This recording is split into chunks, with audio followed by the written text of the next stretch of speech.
This Rob is about as macho as this gets. Dude, I actually went back to the gym. Remember, Wednesday. yeah. I don't care. It's fine. Okay. People on the stream can hear. I went back to the gym on Wednesday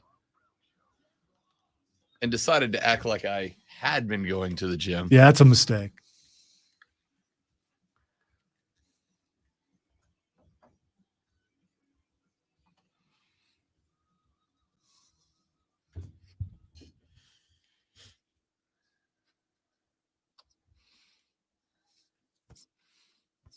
And away we go, ladies and gentlemen, boys and girls, children of all ages. Welcome in. The Rob Brown Show is on your radio. This is the Fan Upstate. How y'all doing? Upstate South Carolina. Hello, America. What up, world? How is everybody? How's your week? Having a good one so far? Yeah, I hope so. Not if you're well, maybe you are if you're a Brooklyn Nets fan, considering what they got back for Kevin Durant as they send KD wait. up out of Dodge. Wait. There are no Brooklyn Nets fans. There's 7. And they all live in New York. The question is, are they Brooklyn Nets fans or were they Big 3 fans? As yesterday, the final piece of what I genuinely consider to be the biggest failure in the history of the National Basketball Association was sent out of town on a rail. Kevin Durant is a Phoenix Sun. He gets sent to the PHX in return for Mikal Bridges. He gets sent for Jay Crowder. And he gets sent for Cam. And what was it? 4 first-round picks on top of that. Yeah, I gotta tell you, as nice as it is for Phoenix to add probably the second best basketball player on the planet, no worse than third in KD. Talk about a franchise mortgaging the future. That's not mortgaging the future. That's mortgaging the next decade. And I get it. The Suns are in a window. And how good have the Suns been? They've been fairly close the last couple of years. Threats, yeah. Are they 1 KD away? I don't know, because a huge part of that was Cam Johnson, Mikal Bridges, Jay Crowder. Jay Crowder has been incredibly unspoken important for the Phoenix Suns in their window the last couple of years. And now they sent him out of town to get KD. But it is the 4 unprotected first-round picks and the 2028 pick swap that blows my mind, right? I mean, think about it. We talked about this yesterday on the show. The Oklahoma City Thunder drafted back-to-back James Harden, Kyrie Irving, Kevin Durant. Now, granted, that was also a massive failure, although not as massive of a failure as the Nets. It was a massive failure as they were incapable of doing anything with 3 of the 4 players inside the top 4 of active points scored. The Nets had the same 3 in their primes. Could not keep James Harden happy. He wanted out. Disrespected Kyrie Irving. He's out. And the reason they sent KD out of town, aside from the fact that the Phoenix Suns were willing to apparently give up everything except the name to the franchise for him, they were willing to send KD out because there's about a 0% chance Kevin Durant wasn't going to ask for a trade at the end of this year. So you might as well move him while he's white hot. Move him when you've got teams fighting for him, as I'm sure there were more. Fortunately, it worked out well for the Nets that Kevin Durant's agent apparently told them that the Suns were the team that they preferred to be traded to, because as has been the case throughout his career, and I do think when he's done, it will be a blemish on it. Kevin Durant just wants to get traded to contenders. He wants to go somewhere where he doesn't have to help a program build from the bottom up and win a title. You can smack down on Bron all you want, but the first title LeBron won was on a Cleveland team that won like 11 games the year before that. Granted, he got drafted. It wasn't his option. But he did that. He stuck around and made it happen. Then he goes to Miami, built a super team there, went to L.A., Cleveland. I mean, he's been around a little bit. Kevin Durant has gone from super team to super team to super team, accomplished nothing with it. Now he goes down to Phoenix, a team that's got very good chemistry, a team that, frankly, looking at it on paper, probably should not the last couple of years been a Western Division contender, yet they have been because they're a good team. Yeah, but KD goes there and he's immediately the man. It isn't like the deal. It isn't like the deal at Golden State where you've had established players that were good, like Steph and like Clay. He's going to Phoenix, and other than CP3, I can't name another guy. But that's proof, as what you were talking about how good the team was. It wasn't a big name, and they were able to win.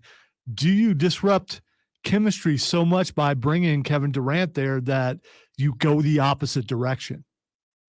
I don't know, man. You got a good team there. You see what Kyrie did last night. He went to a winning team. They won last night.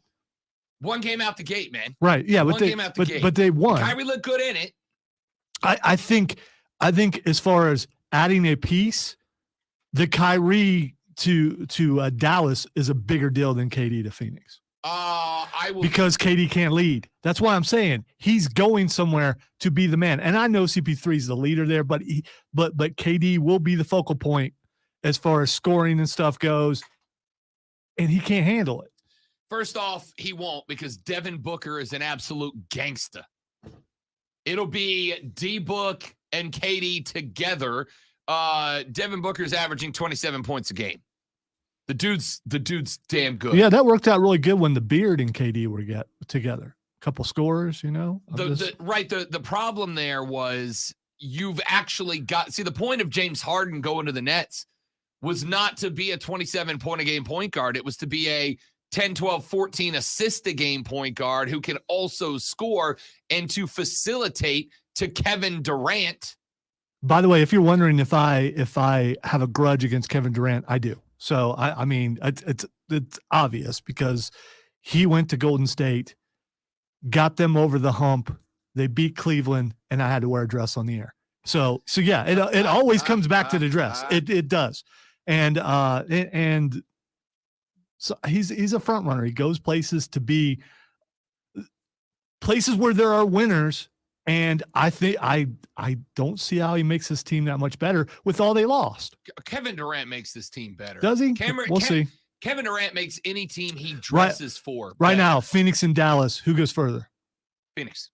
I think Dallas goes further. I think Dallas goes further. I love Luka. Luka's going to see his points per game drop because of Kyrie. There's just not the points there. He's going to see his points per game drop.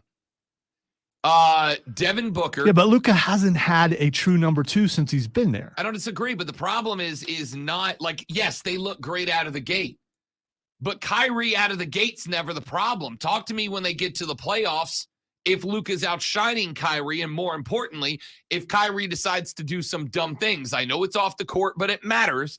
Kyrie got into it with the reporter the day he got to Dallas.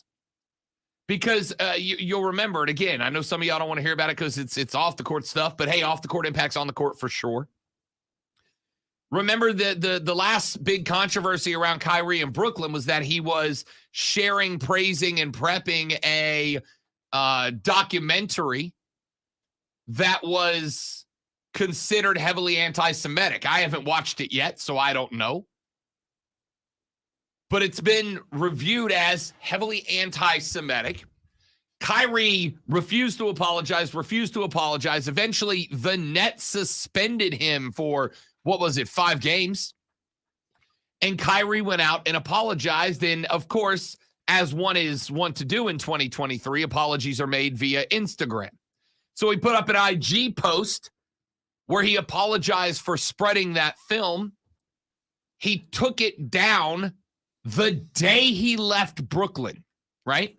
Now, as has been said on this show many, many times, sometimes, even when it's bad, perception is reality.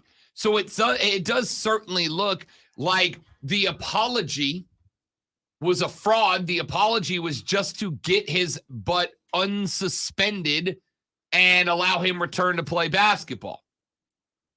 And so the day he gets to Dallas, he takes that apology down. A reporter's like, "Hey, bro, I noticed you took your apology down. Are you back? Like, is this just because you left Brooklyn? You don't have to worry about it anymore?" Kyrie was like, no, I know who I am, and my family knows who I am. And if you did your research, you'd know who I am. It's like, that's not what that means. One day he's in Dallas. So listen, one day the controversy starts. I'm not defending any of that, but I am curious about how long you have to. So if you say you're sorry, do you have to leave that up indefinitely? You never take that down?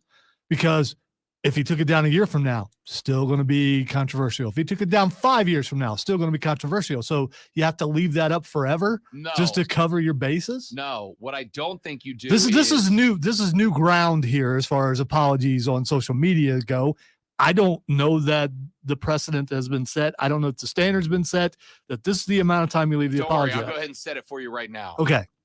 So indefinitely. What you don't do is delete it the day that you leave the program that necessitated an apology, right? The Nets necessitated an apology. It was part of the conditions that I can't remember having seen that, where the Nets were like, "Hey, second best player on our team, if you want to get back on the floor and play, we're going to need an apology. You're going to have to go to some counseling, and you got to do X, Y, and Z on top of that." So the Nets said, apologize. Kyrie apologized.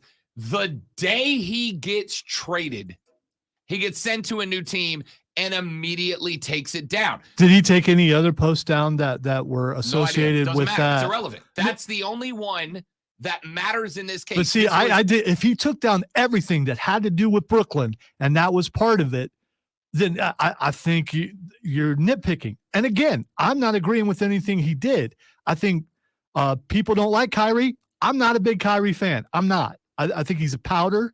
I'm just talking about on the court. I think he pouts too much and worries too much about him. When he concentrates on the court, he's one of the best ball handlers in the game still, and I think he can help a team win. But when it comes down to it, talking about doing research, I don't know, because I haven't done the research. But if I went back and looked and see he took everything down that had to do with the Brooklyn Nets, there's someone out there going, okay, we're going to wait. We're watching this specific thing. And as soon as this is gone, we're pouncing. It might be a journalistic tool taught in college. I don't know. No, it's not. Here's again, and I guess I'll just have to ask, because there's might be one of those spots where we just have too big of a gap of difference of opinion and or philosophy. Can you understand what I'm saying? The guy puts up an apology necessitated by the Nets over some BS that he said. I do understand. And the day he's no longer a Net, he deletes it. It gives the appearance. This is not like Rob's pouncing on Kyrie. It just gives the appearance that the apology was for no other reason than to get him back on the court in Brooklyn, and he didn't care about it in a minute. And if that is the case, which I don't know if it is or not, it means that he is bringing to Dallas the same mental place that he brought that got him in trouble in Brooklyn, which means that, do I bank with the All-Star break just a few days away, that Dallas is making it all the way through the second half of the season without Kyrie having another Kyrie meltdown and creating turbulence in their program? No, I can't take that bet. Kevin Durant, on the other hand, may not like him. He's dramatic. He's a crybaby, whatever you want to call him. Burner accounts. But the guy shows up. Burner accounts are lies to build up you. That means your self-esteem is just so low. You only go to winning teams, to all the things that people said about LeBron. You could say about KD, except for LeBron's been successful and KD's only been successful one place. Back to the Kyrie thing. I am just curious. and we've had these discussions before. When do you take the apology down? I just want to know, is there a number in Rob Brown's mind where it's acceptable for him to take it down? Is it indefinite? Is it 2 years? Is it 3 months, 6 days, and 2 hours? I just need to know. I have a metaphor. Because you're not going to be happy no matter what. You know who is happy? Dallas. They know about all that stuff, all those things, and they brought him in anyway. Why? Because of how good he is on the court. Here's the metaphor that I make, right? Because what your question lines up with is a question that I get hit with all the time, right? Like every time I criticize a team, somebody's going to call or text or tweet in and go, Rob, you're complaining. What's the solution? Well, here's the thing. I don't know how to cook a great. This is not true. It's a metaphor. I make a damn fine steak. Maybe pick a different metaphor. All right, something fair. You don't know how Fair. to do. I don't know how to cook crepes. Do you know how to cook crepes? Yeah, they're fancy pancakes. All right, quiche. I don't know what quiche is, so that's fine. There we go. I found All right. something. I don't know. It's delicious, by the way. I don't know how to make or cook. Make quiche, cook. Well, you have to cook it. It starts with a Q. Well, right? well, if you have to, if you're gonna make it from home and I not, just need to know, am I cooking it or making it? What verb is right? it depends on if you're doing it from scratch. If you're doing it from scratch, then you make it and then you cook it. If you're just anyway, it's going to have to be heated in some sort of utensil or appliance. All right. I don't know how to cook quiche. I have no idea. If you gave me a million tries, I couldn't get it because I don't know what it is. But here's how it works. If I go to a restaurant and I order the quiche, which I'm probably not going to, but if I go to a restaurant and I order the quiche and they bring out the quiche and the quiche is burnt and crusty, maybe it's supposed to be. I don't know. Yeah, there's crust involved. So, all right. Yeah. If the quiche is burnt, it comes out charred. I don't need to know how to cook a quiche to know that this quiche is not cooked correctly, right? I don't need. If a guy, I wish I could remember the comedian. I think it's John Mulaney, but I don't remember. He says, if I walk down the street and I see a helicopter hanging upside down in a tree, I don't need to know how to fly a helicopter to know that that's not how you do it, right? That ain't it. I don't need to be able to say the proper amount of time is this long for that apology. What I can say is what he did ain't it. He put the helicopter in the tree. I don't need to know how to fly it to tell you that ain't how you do it. And again, the concern here is that if I'm Dallas, who just went all in on Kyrie, right? Who just sent a couple of role players out of town that were helps to that team and where they are, to Luka, to bring in another guy who is going to eat into Luka Doncic's points per game average. I want to know he's going to be there for the rest of the run. And this apology, whether this is correct or not, being deleted absolutely makes it look like the only reason he apologized and left it up was because he wanted to get out of trouble and play basketball with the net so he can make more money elsewhere. And now I got to wonder, are we going to make it through the entire second half of the season? Are we going to make it through a point in time where we are fourth in the West? We are 2 games back of third in the West, but we are fourth in the West, a couple of games back. I think, 8.5 games back of Denver?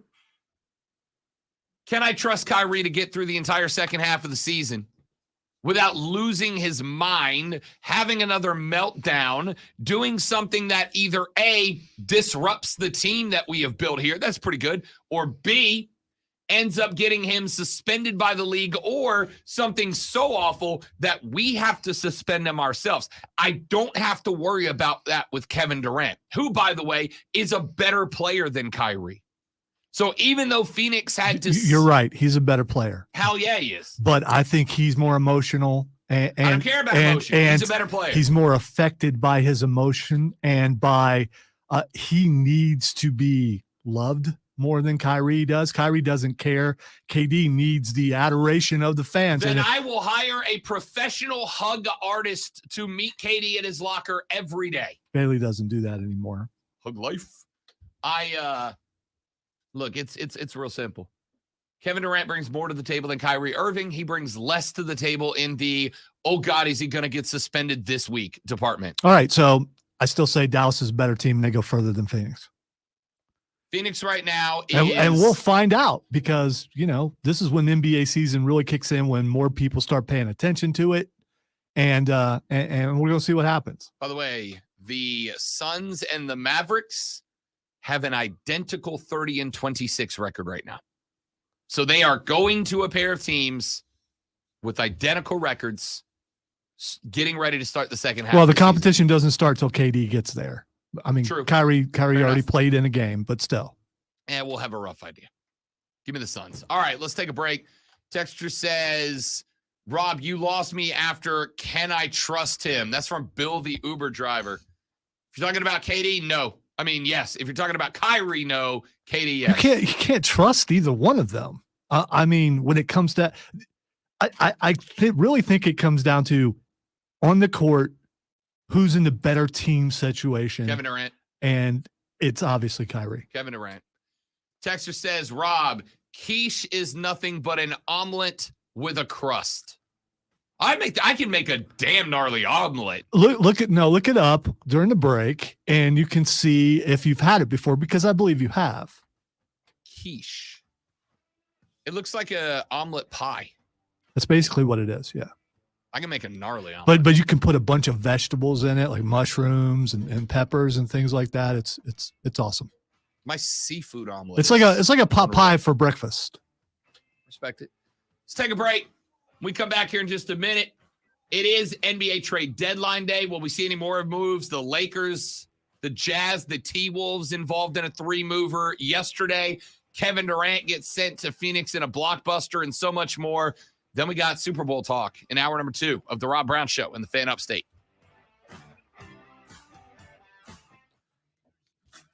So I was watching something this morning, and they said the reason why we're getting this now is because the NFL season is a game longer. So because all this stuff would have been like after the Super Bowl. So the Super Bowl is moved back a week. So we get this in between, which is not a bad thing. Not at all. Especially, were there this many moves last year? I know a couple years ago. Power moves. Yeah. Not that I remember.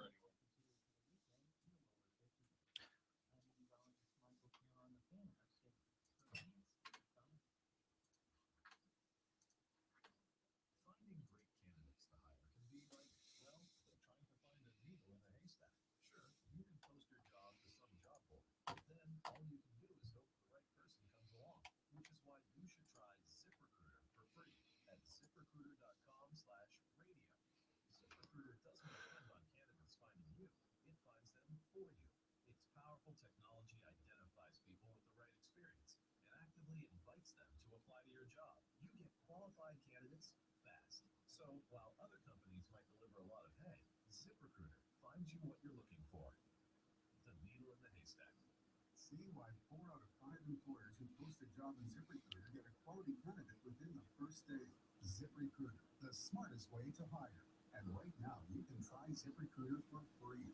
That's right, free at ZipRecruiter.com/radio. That's ZipRecruiter.com/radio. ZipRecruiter.com/radio. If you own a business, this has been a bumpy ride. From pandemic to inflation, I'm sure you could use a break.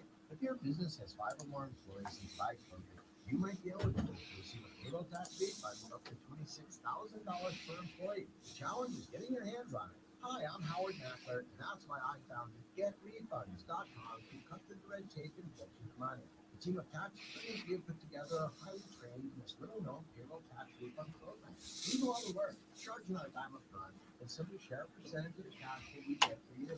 Businesses of all types can qualify, including those that took PPP, nonprofits, even those that increases in sales. We have helped return over $1 billion. I apologize for being quiet right now. The debate is taking a lot out of me. Click on Qualify Me and answer a few questions. This payroll tax refund is only available for a limited period of time. Don't lose out on up to per employee. Go to getrefunds.com/sports. That's getrefunds.com/sports. And Matt talks with Matt Hardy. There's nothing like a wrestling fan with a better voice. How do you better than we're talking about family, we don't know about the family. Hey, come around here real quick. Real quick. Hurry. You got 15 seconds. I want you to see something. What does that say? Odyssey D. No. Oh, Kid Rocks with MMA. Yeah, it's Kick Rocks. Okay, I just heard him say kick, but that's not what it says on my screen.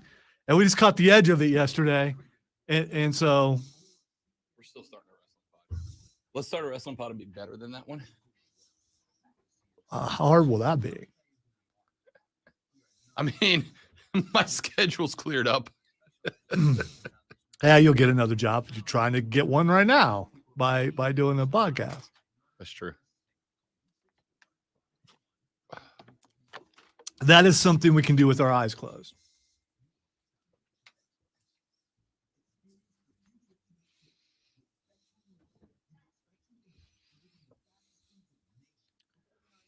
So not only am I interested in making Hufflepuff the most evil and amazing house in Hogwarts, I didn't even know what their house entrance looked like. I mean, think about it. In the movies, we see what other house entrances look like, but you never get to see what. And I wonder if this would cause you to play through it a couple of times. If there's, I haven't looked it up because I don't want to know if there are different endings for different houses.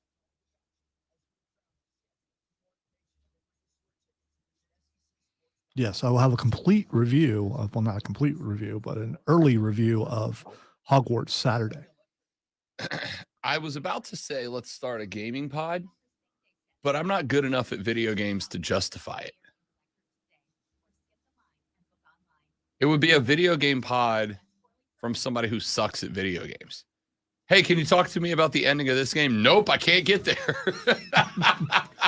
Thanks for spoiling it for me, though. Rob went down and made a quiche during the break. That's what he did. I only know about quiche because of a French class. Okay. But Lisa will buy a quiche on occasion and throw it in the oven and can eat on it for a couple of days.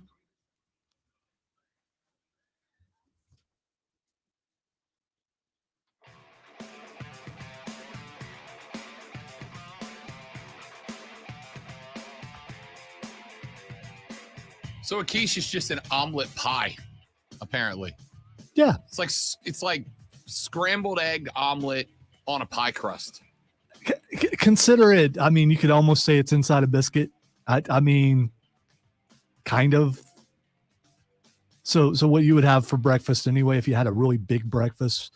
But if you're like someone like me who likes to just mix all their stuff together, I didn't used to be that. I don't know what happened, but now I will go to. There's a place down the road. I think they just opened one here called First Watch in Simpsonville, and it's a breakfast brunch place. And they have skillets, and there's one that I always get, the Farmhouse, that has potatoes and avocado and bacon, and then you put the egg on top, and you get that thing sunny side up, and you cut that. Oh, it's so good. A quiche just sounds like an omelet with extra steps. Yeah, well, yeah. I mean, but the Hey, quiche. is an omelet not fancy enough for you? Well, hold your pinky out, and we'll bring you a quiche. One thing about a quiche, though, is you can eat on it for days. So if you make one, you could have it for breakfast for the whole week. Also, I really wanted to call it a quickie when I saw the word. The Rob Brown Show's on your radio. It is the Fan Upstate. Welcome back. I am Rob. He is the great one. I'll get you a beret, and you'll see things in a totally different way. Viva la revolution. There you go. Keeping an eye on the NBA trade line today. 3:00 Eastern is the deadline for making moves. Kevin Durant traded to the Suns last night in a blockbuster 5-deal trade. Jay Crowder, Mikal Bridges, and Cam Johnson, plus 4 unprotected first-round draft picks in the next draft, the 25, 27, and 29 drafts. They also added a 2028 pick swap. According to ESPN, TJ Warren will head with KD down to Phoenix in the deal as well. And the Nets are apparently shopping Jay Crowder as part of an additional trade ahead of the deadline at 3 p.m. today, so we could see him moving on as well. Russell Westbrook is no longer a Laker at this point.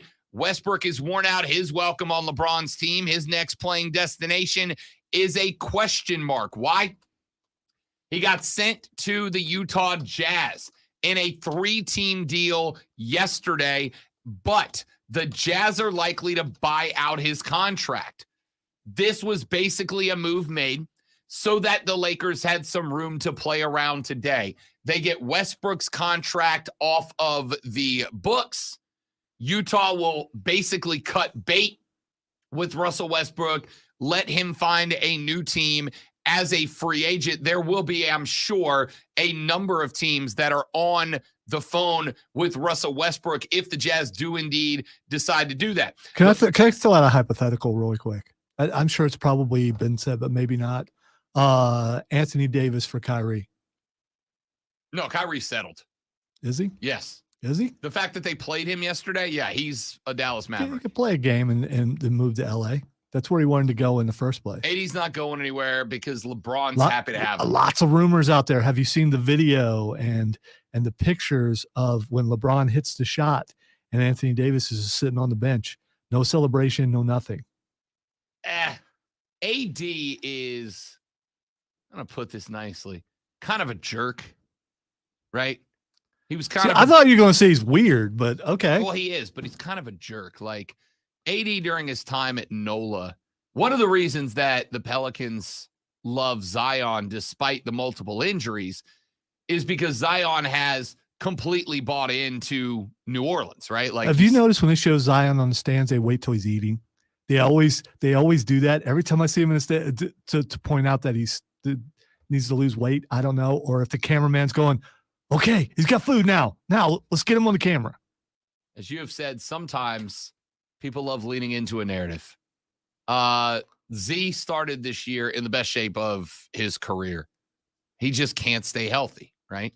And when you have a leg injury, obviously working out ain't super easy.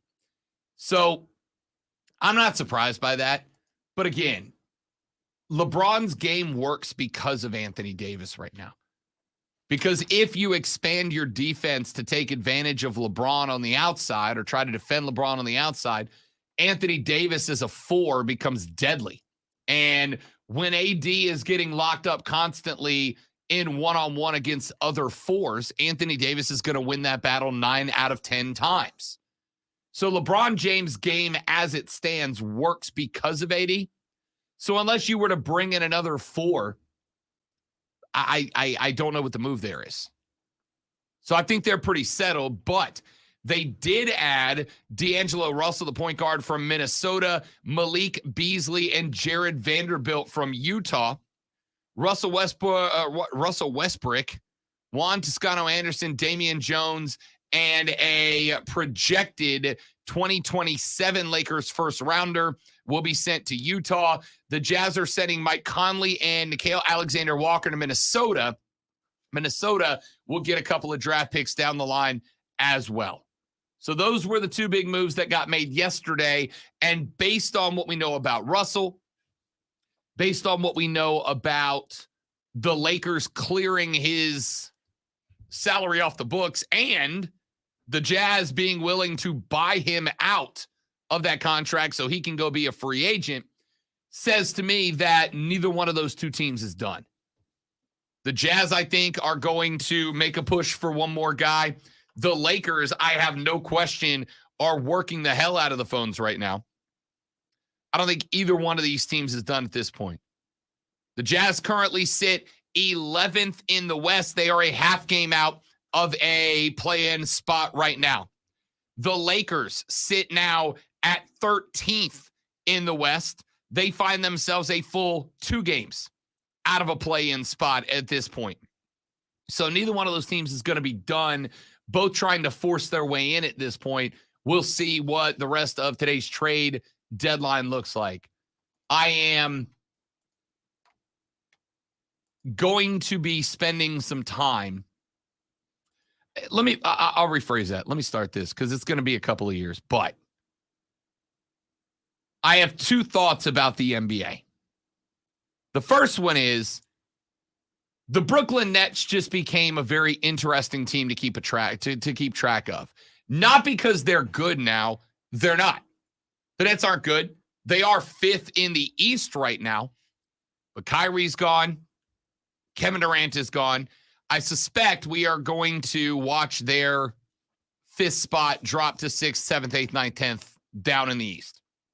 What I'm intrigued by with the Nets is the Nets now have an opportunity to do in the NBA what the Kansas City Chiefs did in the NFL. Kansas City, we talked about this on Monday, deserves a lot of praise because Kansas City has, and I stand by this, probably been the best drafting team in the NFL over the past 5 or 6 years, right? Isaiah Pacheco's the perfect example.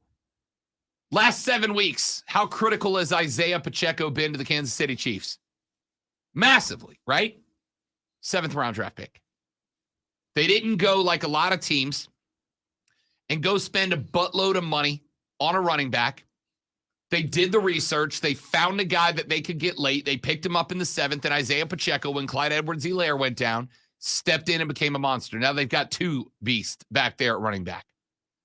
The Nets have the opportunity with 4 first-round draft picks picked up from Phoenix and their own first-round draft picks mixed in there as well.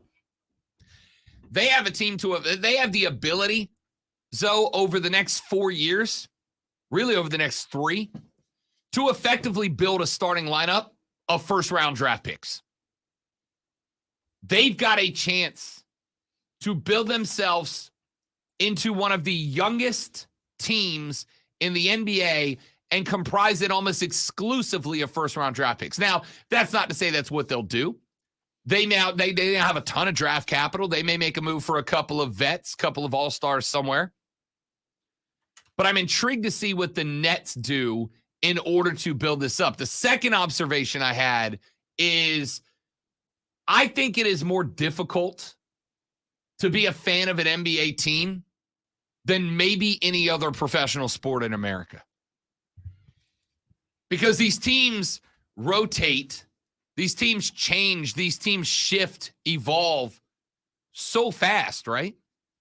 A year and a half ago, I came on this radio station, on this radio show, and I said, ladies and gentlemen, look out, because the Brooklyn Nets building this team may have just built the most prolific offense in the history of the NBA.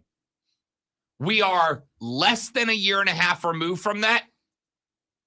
And now I am labeling the Brooklyn Nets as the biggest disappointment, the biggest failure in the history of that same NBA. Imagine being a Nets fan. Imagine spending 12 to 14 months after the construction of the Big Three thinking, that's it. We're at the top of the mountain. We are the standard. We are the bar. Imagine that. And then now none of those 3 guys are there, and all you have to show for it is a bag full of first-round picks, which I would love to be optimistic about, except for I got no reason to believe that my team's going to be able to construct, and more importantly, to gel and maintain a good roster. That's rough, man. Being an NBA fan sucks.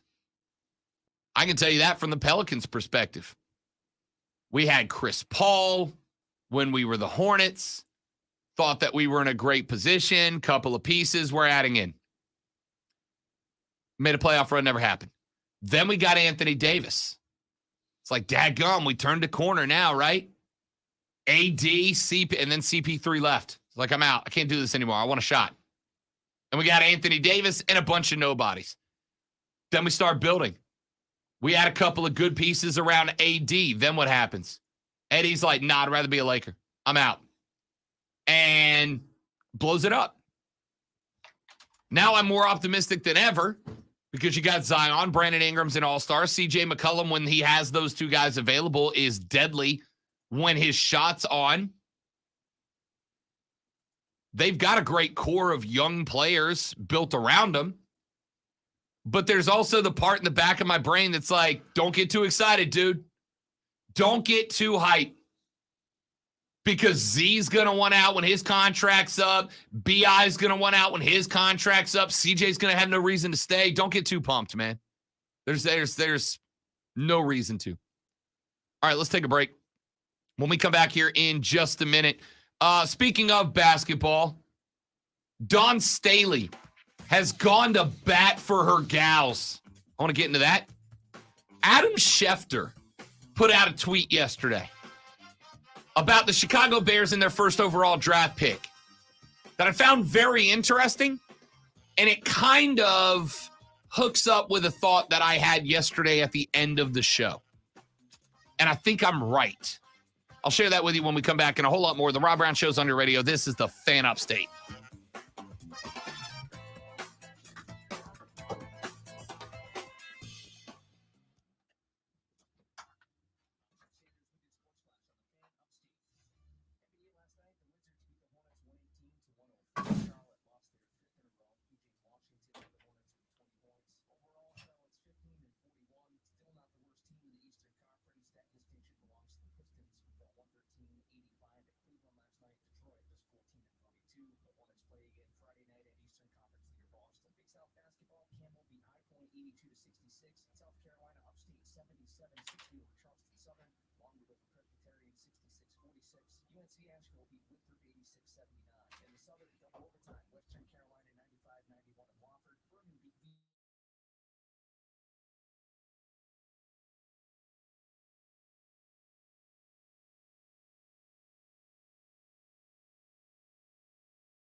Skrilla, Steven, Kevin, James, what's up? Trey, how you doing, buddy? Good to see all you guys again, man. Glad to have you on board.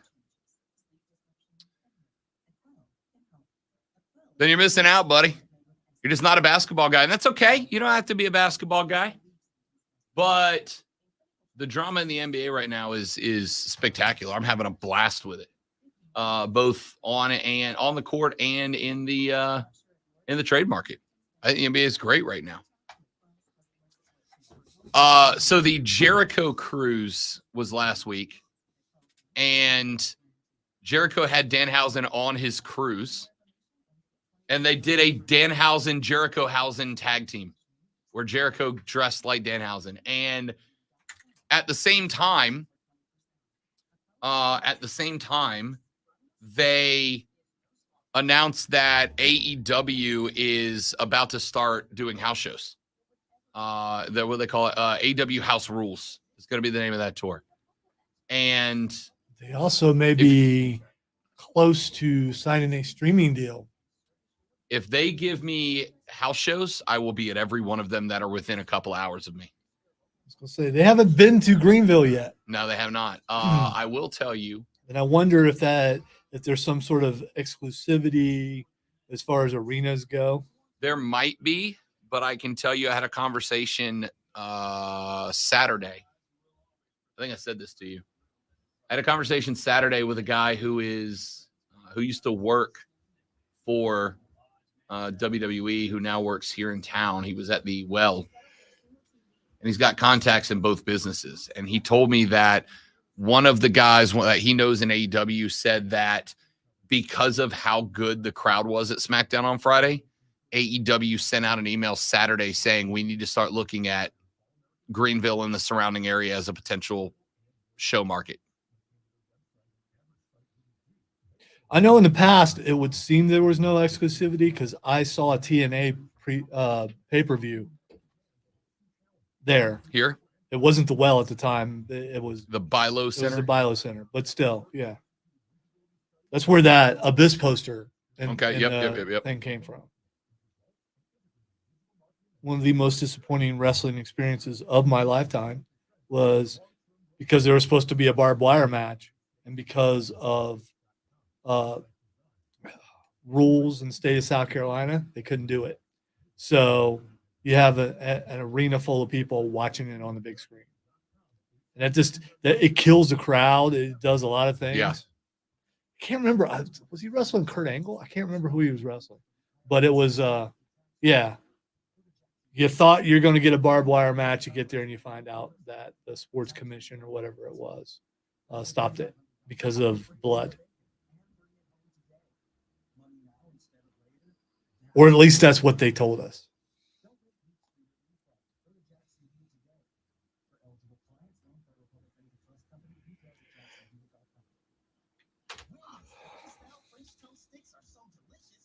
It was so long ago. Consequences Creed was in TNA. JC Jane tweeted out, "Good morning to everyone except Gigi Dolan." That kick she gave her when she was leaned against the door. Have you seen the bruise? I don't know if it's real or not, but it looks pretty. That was a stiff kick to the head. It was I never really liked you kind of kick. It was stiff, dude.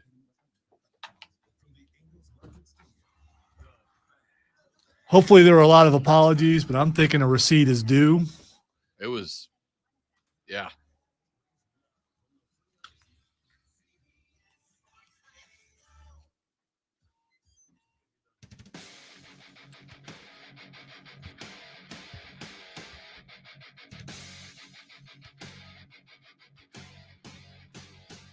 The Rob Brown Show is on your radio. This is the Fan Upstate. Welcome back, ladies and gentlemen. Rob Alonso with you. Adam Schefter sent out a tweet, as Adam Schefter is wont to do. Shefty said, and reiterated it on a radio show.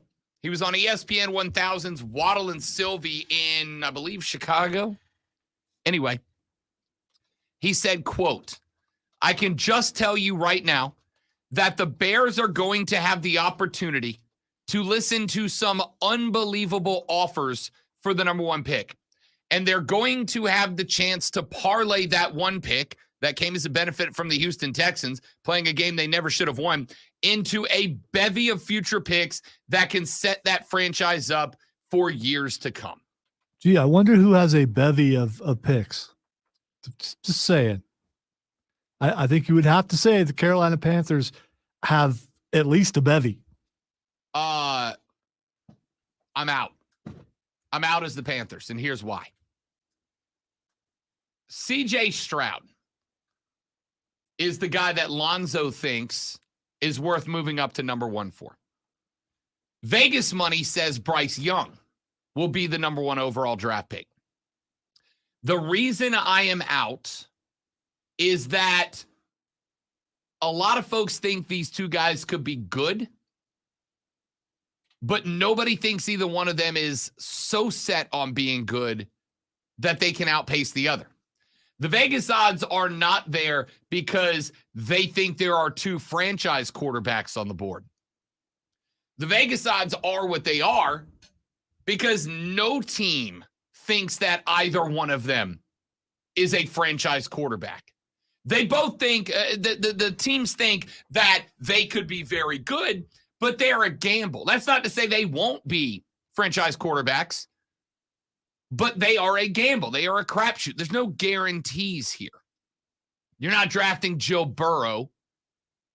You're not drafting Lamar Jackson. There are no guarantees.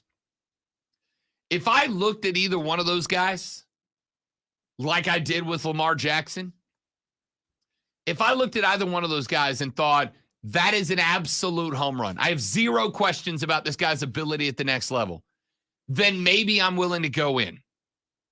But the fact that Shefty said they are going to listen to unbelievable offers, despite the fact that means a lot of teams are trading up, there are not a lot of teams looking to trade up to number one because they think CJ Stroud or Bryce Young are going to be absolutely dominant. They are looking to move into that role because the the NFL is a quarterback-driven league at this point. You got to have that guy. The thing is, I think you can have a pretty good quarterback and build a great team around them and still win.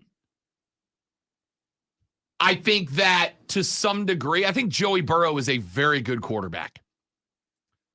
I don't think Joe Burrow's a great quarterback. I think he's very good. I think Cincinnati built a team that complements him perfectly. And you got Patrick Mahomes, who's a great quarterback.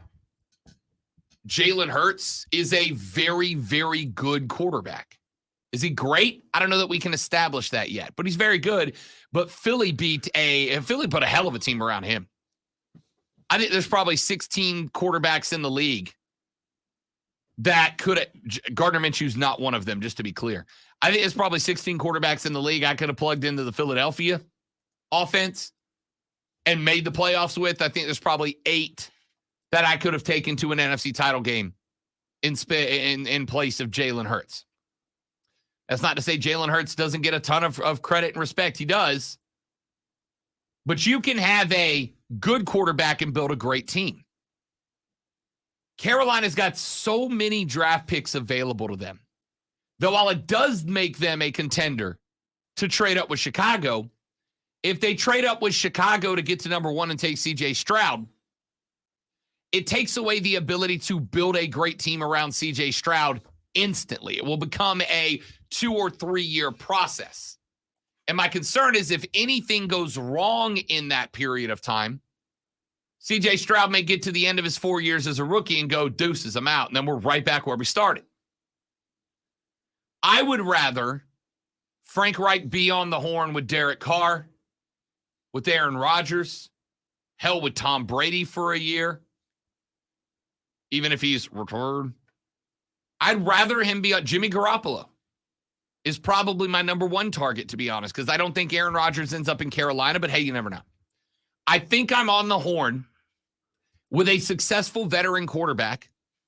I'm taking 8 draft picks, and I'm calling that QB, the OC, and Frank Reich in a room and going, show me the guys that are going to be available around each draft pick that you feel show up and complement whoever the quarterback is. Because I think C.J. Stroud can be good. I don't have a belief, nor disbelief, but I don't have a belief that he is going to be a franchise quarterback. There's nothing that jumps off the paper that goes, that guy is a long-term, forever solution to this position. Same with Bryce Young. So if Shefty says that Chicago is going to be listening to blockbuster deals for that number 1 pick, I'm out.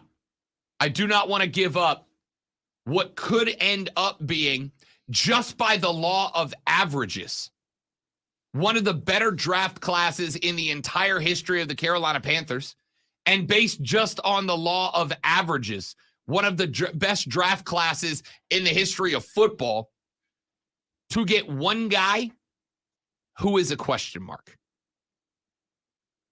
That's too much. I will let another team that truly believes they're a quarterback away give away a year or 2 or 3's worth of draft picks for one of those guys. And hell, if C.J. Stroud ends up becoming an all-pro in his rookie year, I will come back to this segment and eat the crow medium rare. No problem. But I don't have enough faith to believe that he will be to justify not trying to find an Isaiah Pacheco somewhere down the line that can do that and lower my cap at the same time. That's why Carolina needs to be aggressive, and they need to be aggressive now. Get on the horn with Jimmy G, with Derek Carr, with Aaron Rodgers, and whoever else. Get an experienced, successful vet quarterback and draft some dudes. Take a break. We'll come back to hour number 2. We should probably talk about the Super Bowl, which you can hear live right here on the Fan Upstate and nowhere else on Sunday. Back after this on the Rob Brown Show on the Fan Upstate.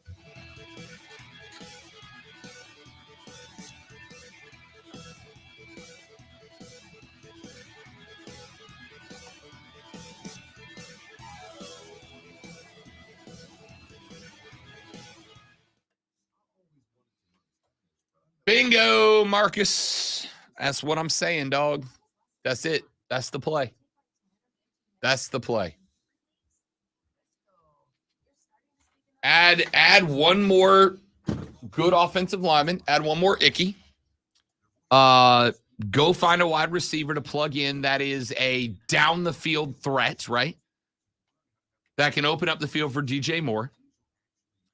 Get me another interior defensive lineman to replace Hassan Reddick, who, by the way, I don't know if you saw this, but at the Super Bowl Media Day said he didn't want to leave Carolina, but Carolina said they had other plans to go in a different direction.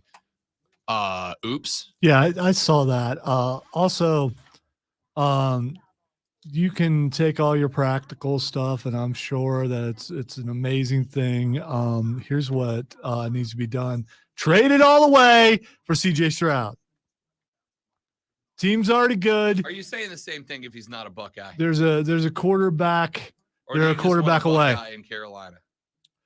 Yeah, I'm saying the same thing. I think he's that good. Okay. I really do. I think he's equal or better than all the options that you have in bringing in a quarterback, a veteran quarterback, which hasn't worked the last couple of times you've done it. Sometimes you just got to go a different direction. You know what? If you fail by going that direction, you didn't do anything different than what you've done by bringing in older veterans. You and I were really high on Baker Mayfield. Yep. Maybe under Frank Reich, he would have done better. Was never a Sam Darnold guy. So when they brought him in, mistake. Carolina hasn't had a young quarterback since Cam Newton. I mean, you can count Matt Corral, but he got hurt and he hasn't done anything. And Cam got him to the Super Bowl.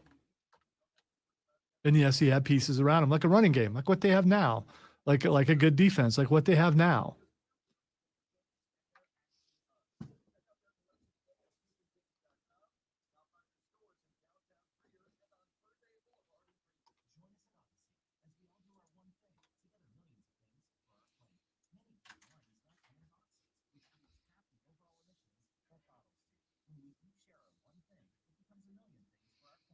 Well, that could be an added benefit, Marcus.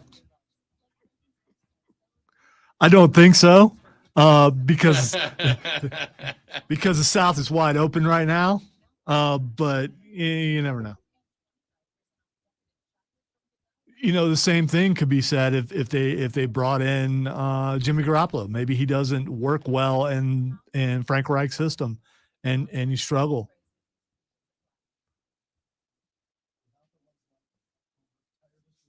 Let's take a chance on the young guy and see what happens. They may not have to get rid of all their picks.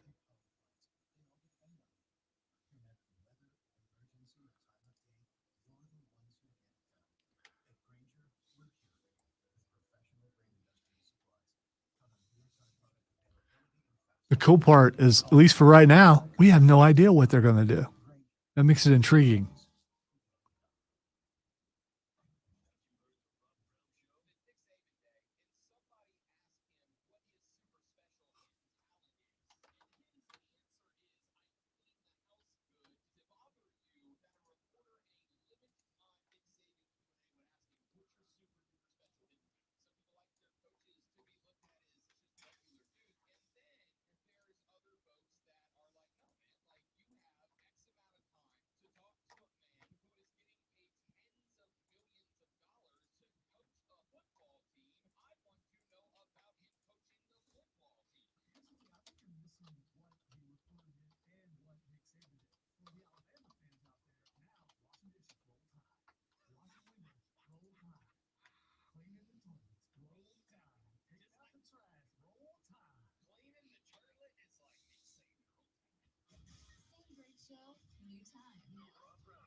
So my phone sometimes, the autocorrect is like 97% of the time good. That 3% can get you. I just sent I got a very nice compliment from a listener and started a message to him that I never finished. And he just reached out. He knows Courtney, and he reached out and sent her a very nice message about me. And so she wrote me back and she's like, did you ever message him back on Twitter? And I said, I just checked. I started a message, but never finished it. I just sent him one thanking him and telling him to tell so-and-so to get us together for lunch one day, except for my autocorrect changed thanking him to thinking about him, which is weird. And also a totally different Yes, message. Yes. Correct. Changes the context drastically.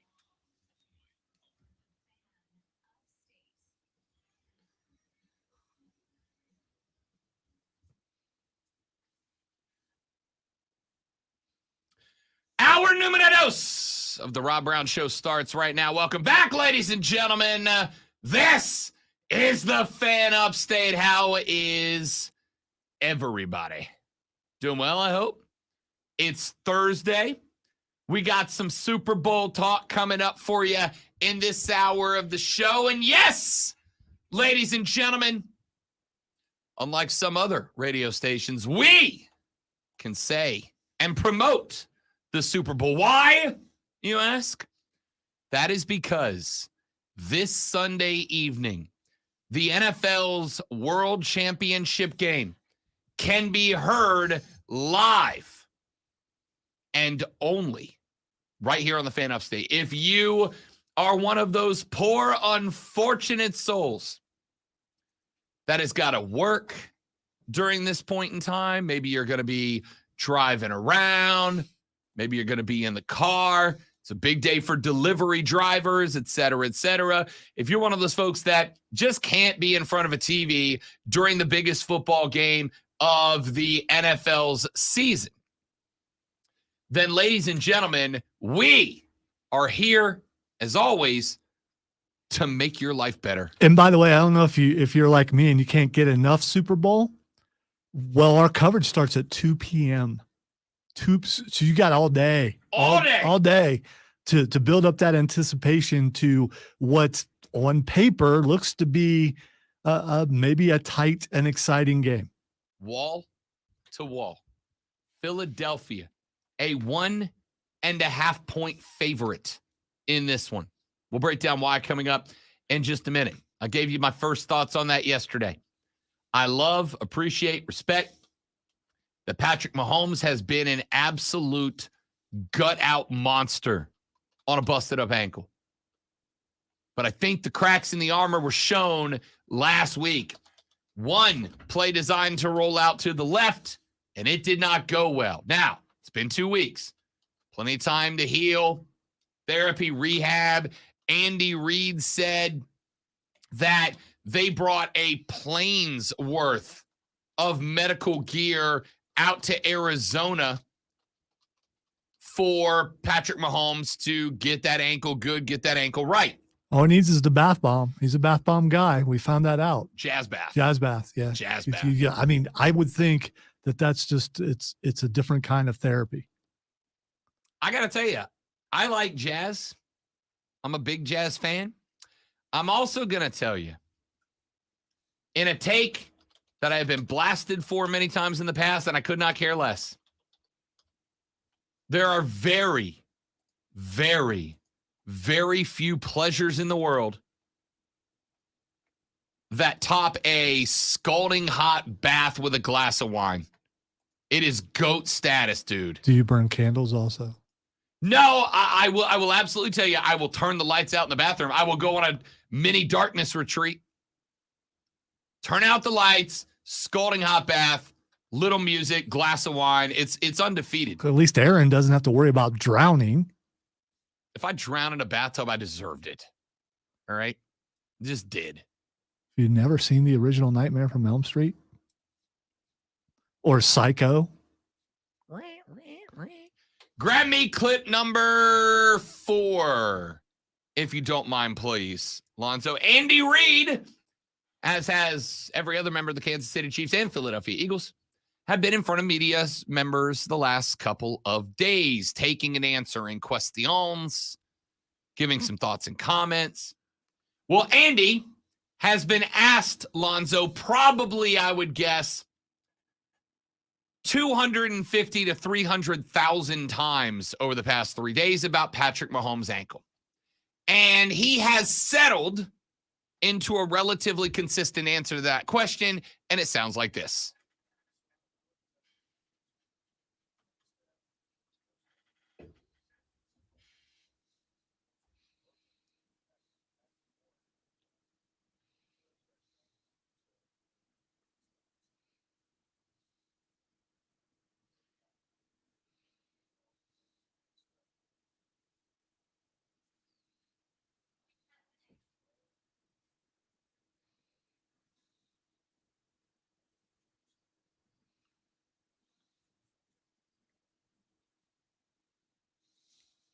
Pretty remarkable is how that finished.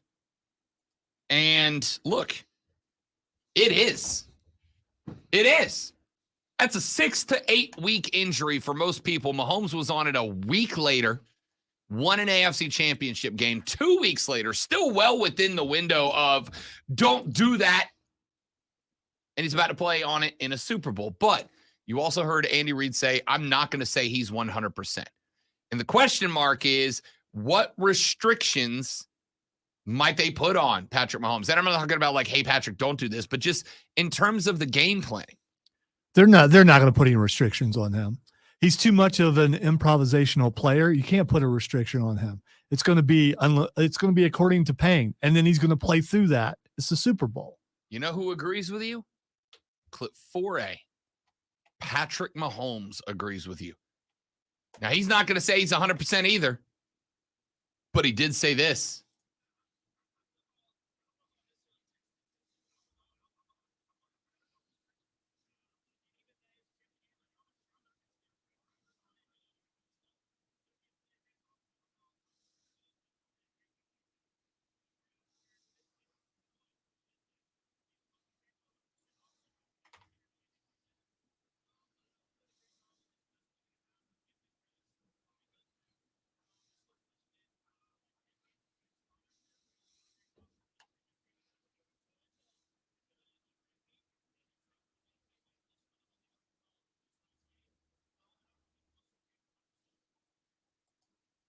Phenomenal audio. Incredible job isolating the sound of Patrick Mahomes there. I don't know who it was in the foreground. Hey, you get 2 interviews at one time. I mean, you know.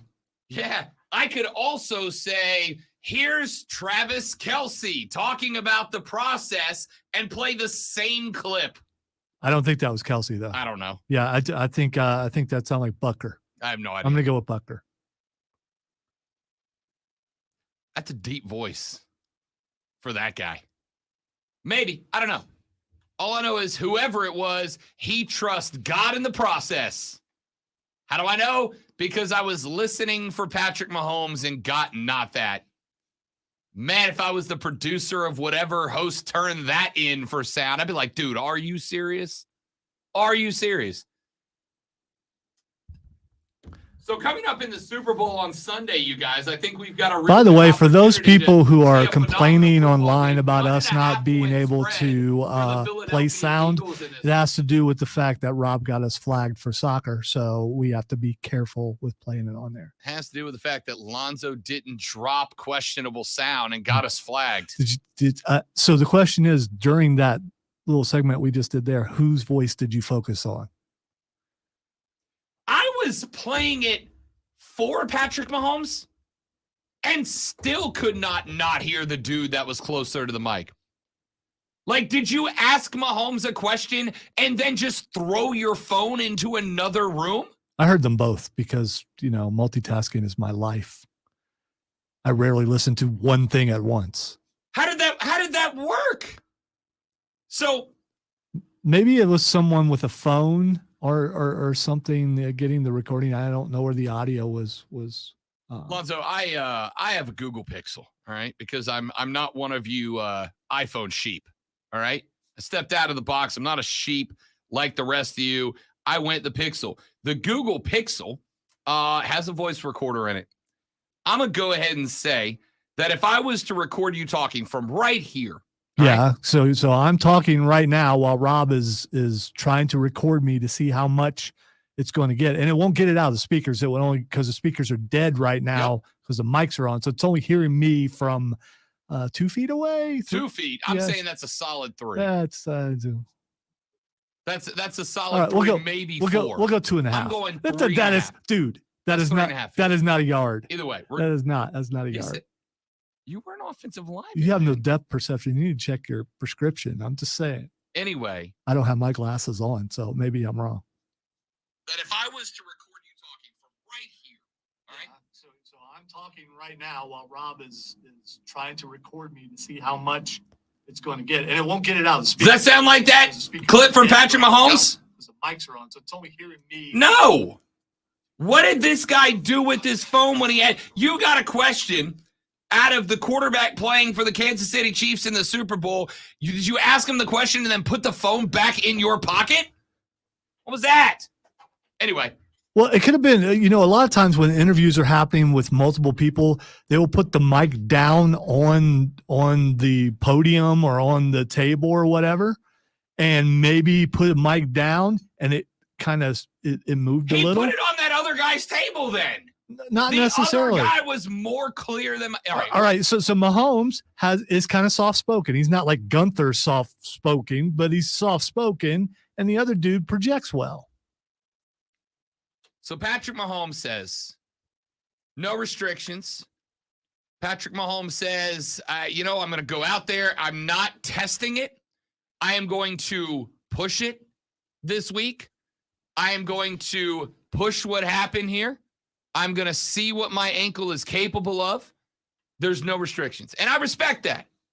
I do absolutely think that Mahomes is going to tell Reed, you throw everything in the playbook. If I can't do it, we're going to figure it out and I'll tell you, but do not attack it as if I am being hampered. And I get that. And he should. It's a Super Bowl. On the flip side, having a warrior spirit doesn't just heal your ankle. Doesn't just make it suddenly good, right? Having a warrior spirit, having a high pain threshold, sometimes you just can't do a thing. He did that thing on one leg last time he was on the field, including doing jump passes and things like that and running. I think he's going to be good. He was against the Bengals good. I would say very good. You're not wrong. I would also tell you that Hassan Reddick and the Eagles are going to be more vicious across the front seven than the Bengals were. And they're coming for the ankle. You could try to sugarcoat it and everything, but football's football. There's a weakness, you're going after it. That's what you do. So now this comes down to how well can they protect them? How good is Kansas City's offensive line at keeping Pat Mahomes upright? And the problem is you can block for a while, but Pat doesn't sit still back there. He moves around so much.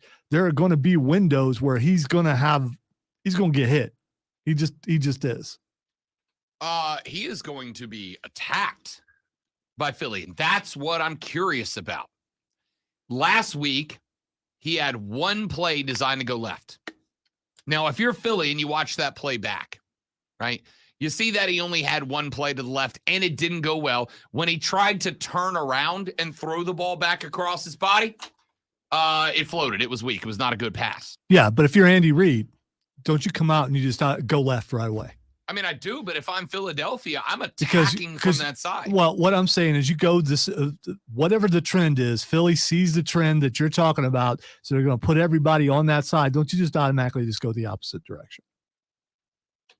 Again, if you trust his ankle, yes. Here's the thing. This is the Super Bowl. You know what I don't need? I don't need to go out there and try to throw Philly off. They've been game planning on attacking from the right because Mahomes can't go to the left. So they attack from his right. They attack into the roll. And Andy Reid outthinks the group and goes, yeah, I know it sucks, but we're going to force it anyway. Rolls out to the left. Reddick chases Mahomes down, and you have the same situation where he floats a ball deep, except instead of Eli Apple this time, it is one of the best 2 or 3 defensive backfields in the NFL, and Darius Slay grabs it and goes 6, and now all of a sudden you're limited to going right and you're down early. Don't the Chiefs have like the number 1 offense in the NFL? Yes, with a Patrick Mahomes that is 100%. We'll see. We'll see. I'm not going to be the doubter that you are. I think you're already showing where you're leaning. We haven't picked the game yet. I'm sure we'll do it tomorrow, unless we do it today. But you're leaning one direction. We all know where I'm leaning. I trust in a gimpy Patrick Mahomes more than I do a lot of other quarterbacks in the NFL. A gimpy Patrick Mahomes. Again, if he does not have the left side of the field available to him, right? Because he just cannot get the torque on that ankle to be able to cut back up into the right when he needs to. Yep. I'm not saying that inherently puts them in trouble. I am saying you're going to end up seeing Philly smell blood in the water. Yeah, James has a good point. Mahomes will just have to throw behind the back, no-look passes all game. They'll never see it coming. You can't really prepare for that. You know he does that stuff. You are not wrong. Maybe he'll turn to the left and use his left hand and throw a touchdown. You are correct. As I have said many, many times, it is not Mahomes' arms or Mahomes' legs that make him deadly. It is Mahomes' improvisation based on those things that makes him deadly. But if he's in a spot where his ability to get everybody going one direction and then do something insane back the other way is limited because of the ankle, and Philly has one of the best defenses in football, scratch that, one of the most aggressive defenses in football, if you try to cut back against the grain, you are going to be in trouble. Yeah, but how do you counter an aggressive defense? With screens, with passes across the middle, with delay runs? I mean, they have all that kind of stuff. And they have the manpower to do all those things. As you said, and I would absolutely agree with, Philly's defense can be beat if they play it right, by screens, by play action, I think could be big. And I absolutely think that despite the return of Clyde Edwards-Helaire, who is a certified G, Isaiah Pacheco becomes incredibly valuable in this game. In fact, I have only put, I think, 3 bets down on this game so far. One of the bets that I put down was Isaiah Pacheco going over on rushing and reception combined yards. And the thing with him is he wants to hurt somebody. And so he's going to come as hard at that defense as they're coming at him. If he stays healthy through the game, that dude's a bruiser. And then you got to change of pace with Clyde Edwards-Helaire later on. You're not wrong. Let me see. What did I get? What did I lock him? What did I lock Pacheco down with? It was a super low number. Rushing yards 50.5, receiving yards 15.5. I locked him in at over rushing and receiving yards of 65.5 total combined yards at plus 110. And that feels like free money to me, right? 65 yards. Now, Edwards-Helaire could cut into that. I'm not going to argue with that. But Pacheco is a dude he's going to have a 25, 30-yarder somewhere in there. And probably early when the Eagles are testing Mahomes out of the gate just to see how good he is or is not, they're going to find Pacheco on a screen, on a little swing route, and he's going to pick up 20 to 30 earlier. The question for me is going to be, can he get it late, especially splitting snaps at this point? Because Philly at the point of attack is very good at shutting down the run. I am planning on that 15.5 over under receiving yards prop being way too low for Isaiah Pacheco. Well, the other thing with Edwards-Helaire, he's activated because McCole Hardman is hurt. So I think they brought him in to replace Hardman. Sure. So I think they're going to use him more in the receiving game and that sort of thing. I don't think he's going to run the ball enough to take away from Pacheco. If he does take away anywhere, it would be in the passing game. How about this one? Patrick Mahomes rushing yards, 20.5. I think I'm taking the under on that, right? I think I'm taking the under. You're not that it can't, but if you're Andy Reid, how many yards did he run on that last run? That was what, 10, 15 yards, something like that? But again, this is going to be Philly. Recognize, like you said, you attack the weaknesses, right? if I'm the Eagles, I'm playing cover 2 deep, heavy box spy. I'm putting 4 on the line. I'm putting 3 backers with a walked up DB on either side, one side or the other. I'm playing a deep cover 2. Until they beat me deep, I'm playing a deep cover 2. I'm putting my middle linebacker on a spy on Mahomes. Do not let him get to the line of scrimmage. And if he does, go out there and wallop him, because if I'm Andy Reid, what I am not doing is running Patrick Mahomes into the teeth of Philly, because if Mahomes gets knocked out, respect Chad Henne, what he did in the AFC title game. If Mahomes gets knocked out, Chad Henne is not beating Jalen Hurts in a QB duel. It's just not going to happen. I'm not running Patrick Mahomes at all in this game. And if he does take off on a run and I'm Andy Reid, I'm going the second an Eagle gets within 10 yards of you, take the slide. I'm going under on the rushing yards from Mahomes. My question, Lonzo, is the over-under for passing yards is 290.5. Does he have a 300-yard Super Bowl in him? Absolutely, he has one. And you can go back to, well, can he do that because he doesn't have a certain receiver, which I'm not playing into that anymore. I'm not saying his name. He ain't there. Hasn't been there all season. You know who is there? Travis Kelce. And Travis Kelce he's not unguardable like Gronk was, because of Gronk's hulking size, but Kelsey's faster than people think. He's more elusive, and he gets open. And once he does, he gets a bunch of yards after the catch. Honestly, if you ask me who I want as a receiving tight end, Kelce. I love Gronk. Have you seen Kelce, like the only person with more points ahead of him, I think in the playoffs is Jerry Rice? Really? Yes. I mean, you look up that stat. I've heard it. I don't remember the exact specifics, but I've heard it a couple different places on TV. And yeah, that's what Kelce does in the playoffs. All right. I'm going to make Lonzo make a bet for me right here. All right. You get to decide where the cheddar goes here on this one, Zoe. All right.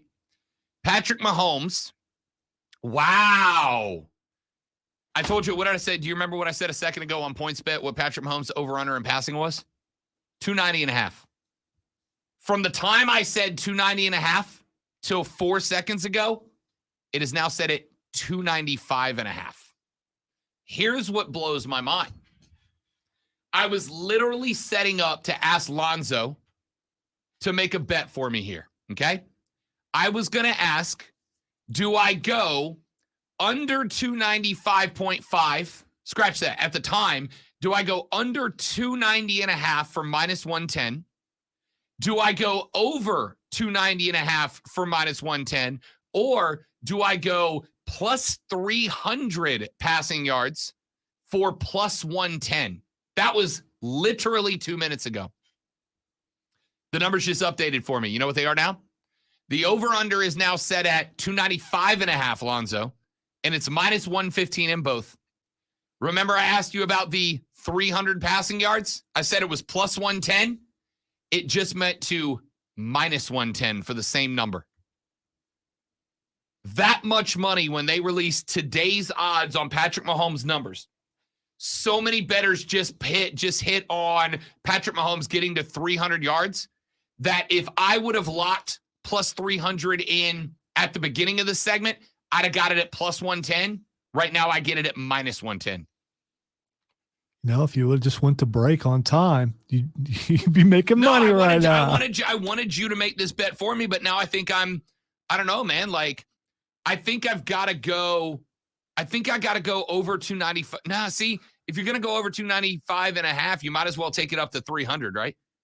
Watch me do that and him get like 297.5. Stupid. Anyway, there's some numbers for you. Speaking of Super Bowl gambling, my favorite thing about Super Bowl gambling, prop bets. Let's get some prop bets when we come back. It's Thursday. And you know what that means. We are an hour away from Fight Club with the great Lonzo. That's all coming up on the Rob Brown Show in the Fan Upstate.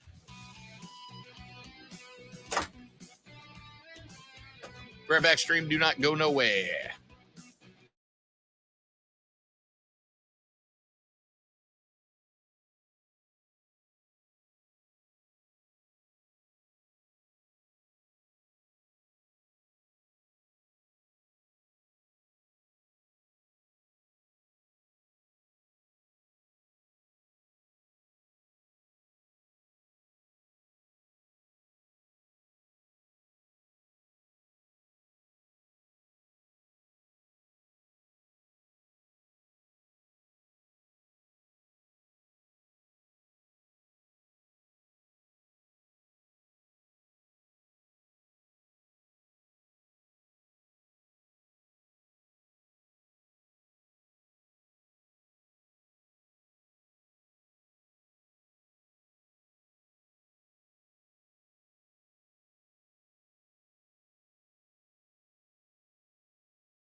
All right, we are back, ladies and gents.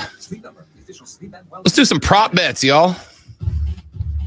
You've been saying that for 3 days. I know, but It ain't now happened yet. we're gonna do it. Bounty picks up spills quicker.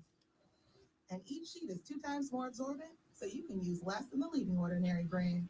So you can get back to your milkshake. My milkshake brings all the boys to the yard, and their life is better than yours. Bounty, the quicker picker-upper. The Super Bowl is on Odyssey, and Westwood One brings it to you, streaming live for free Sunday on the Odyssey app. Sponsored by AutoZone. Get in the zone. AutoZone. The Eagles have been the NFC's best team. Travis Kelce. It's the Eagles versus the Chiefs. The Kansas City Chiefs, the Philadelphia Eagles, are going to the Super Bowl.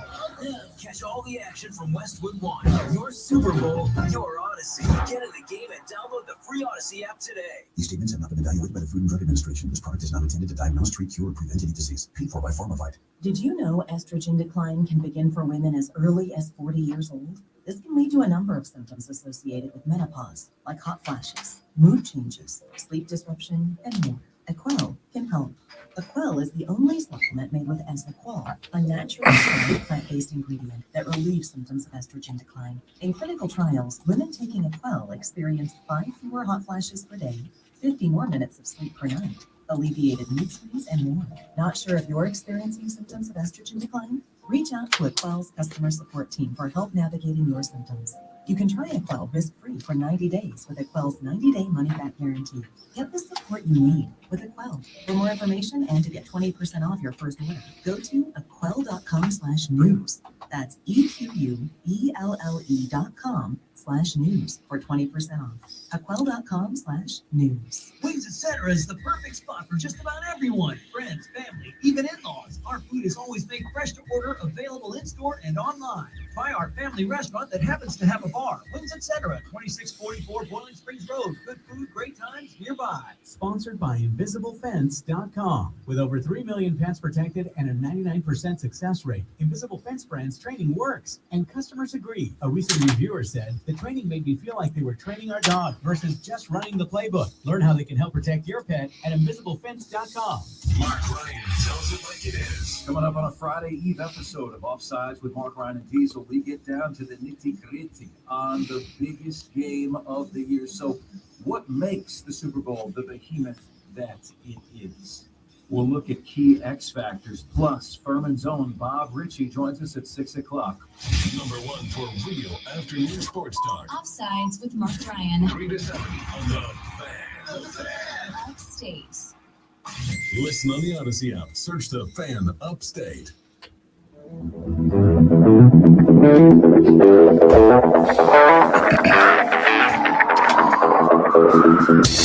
All right, let's get some prop bets in because I want to.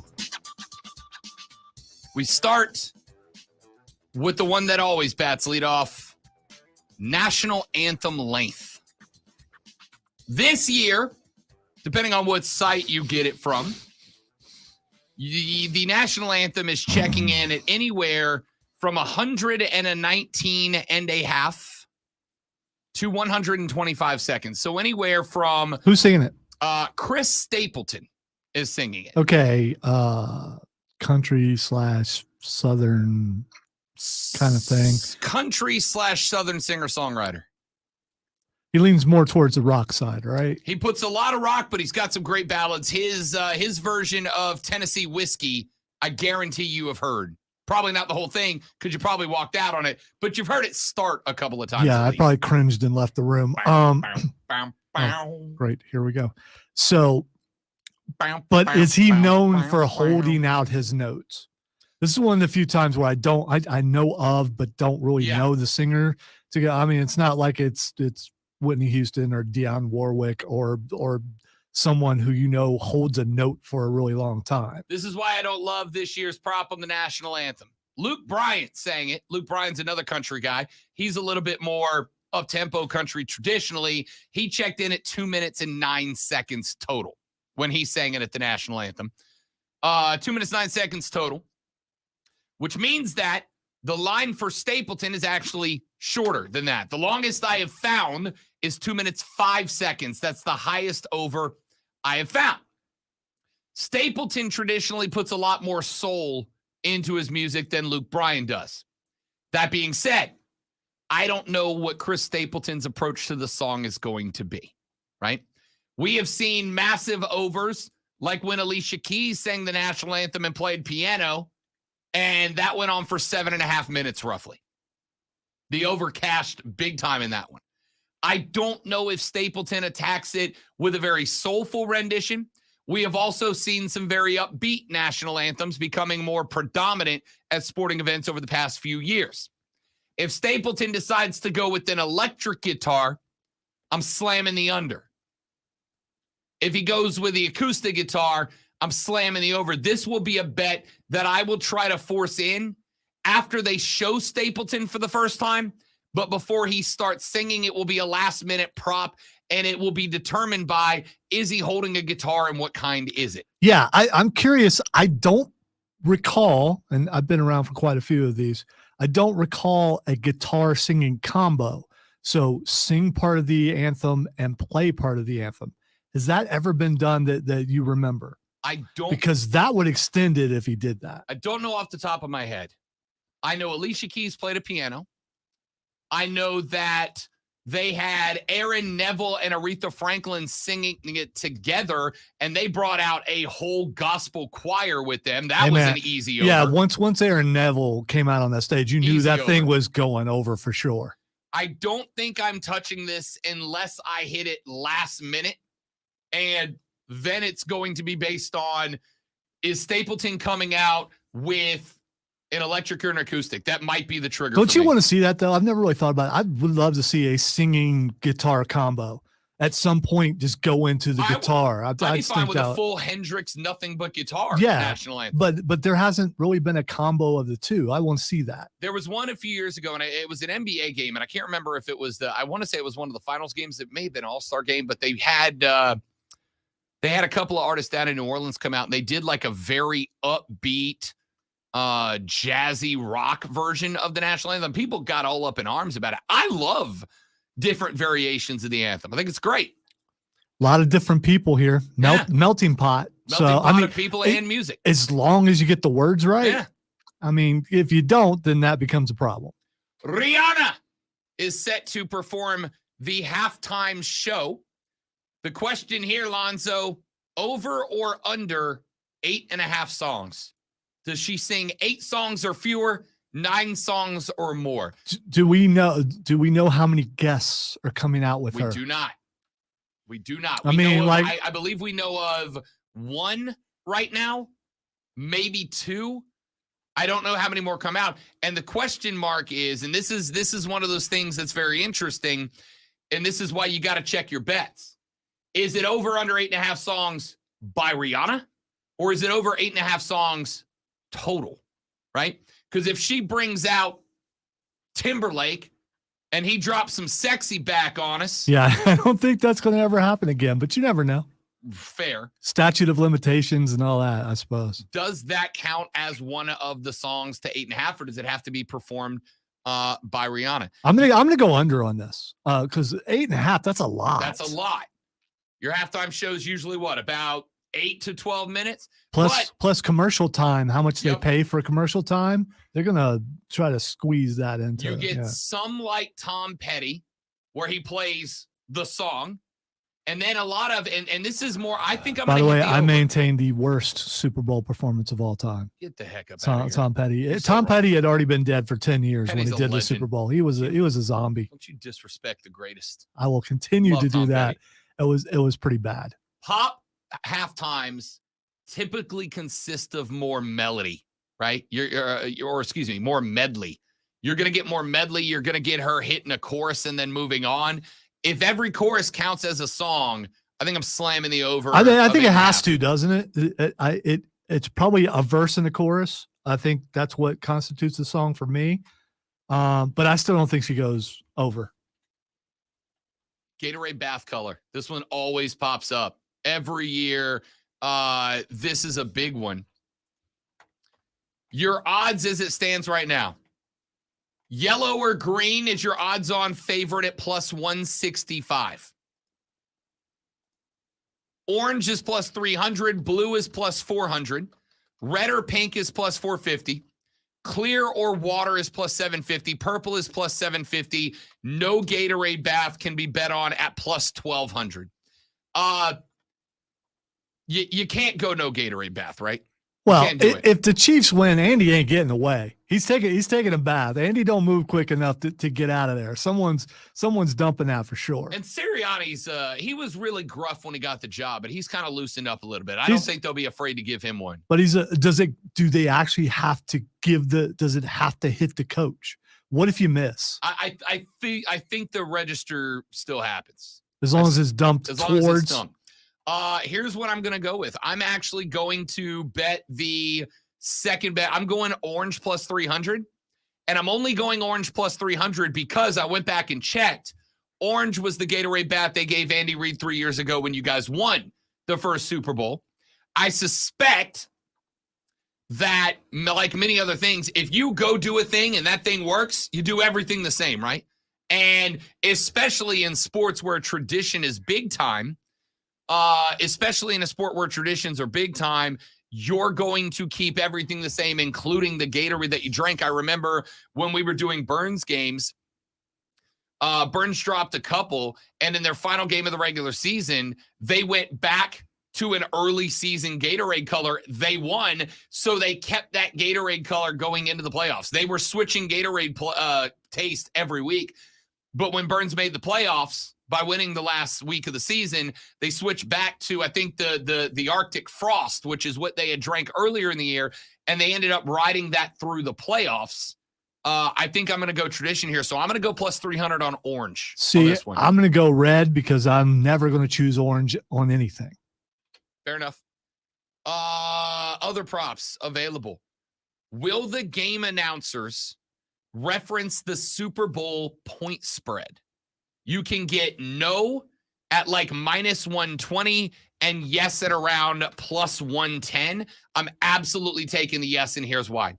Who are the announcers? It is the Fox crew. So I'm going to go yes because a couple of days ago, one of the, I can't remember exactly which one, but one of the, was it Forbes or Wall Street? One of the, it's Kevin Burkhardt and Greg Olson, by the way. One of the big-time financial sites decided to take a look at sports gambling, and I found these numbers pretty damn impressive. They said that just over 20% of Americans, 1 out of every 5 Americans, will have a bet on this game. The combined amount of money being wagered on the Super Bowl is expected to be around $16 billion. 16 bill put on this game by 1 out of every 5 Americans. Sports gambling, Lonzo, over the past handful of years has either lost or lost most of the social reputation against it as the hobby of degenerates, right? It's like a thing that everybody's involved with now. So there's no way, especially with a guy like Greg Olson, who's a little bit younger, a little bit loosey-goosey on the air, there is no way that they're not going to reference the point spread during the course of the game. Can't happen. Yeah, I don't think it'll be him that mentions it. I think it'll be the play-by-play guy. But yeah, because of we know we're going to have some sports betting ads during the Super Bowl, guaranteed, and with more and more states allowing it, yeah, it's I don't see how you could avoid that. There's no chance. By the way, you can get heads or tails on the coin toss at minus 105. Your pick. Tails never fails, right? Are you a tails never fails guy? Nah, I'm going with heads. Okay. Here's one. As in busting heads, because that's what the Chiefs are going to do. That was my forearm. Will either team win the coin toss and win the game? It's a parlay. They got to win the toss and the game.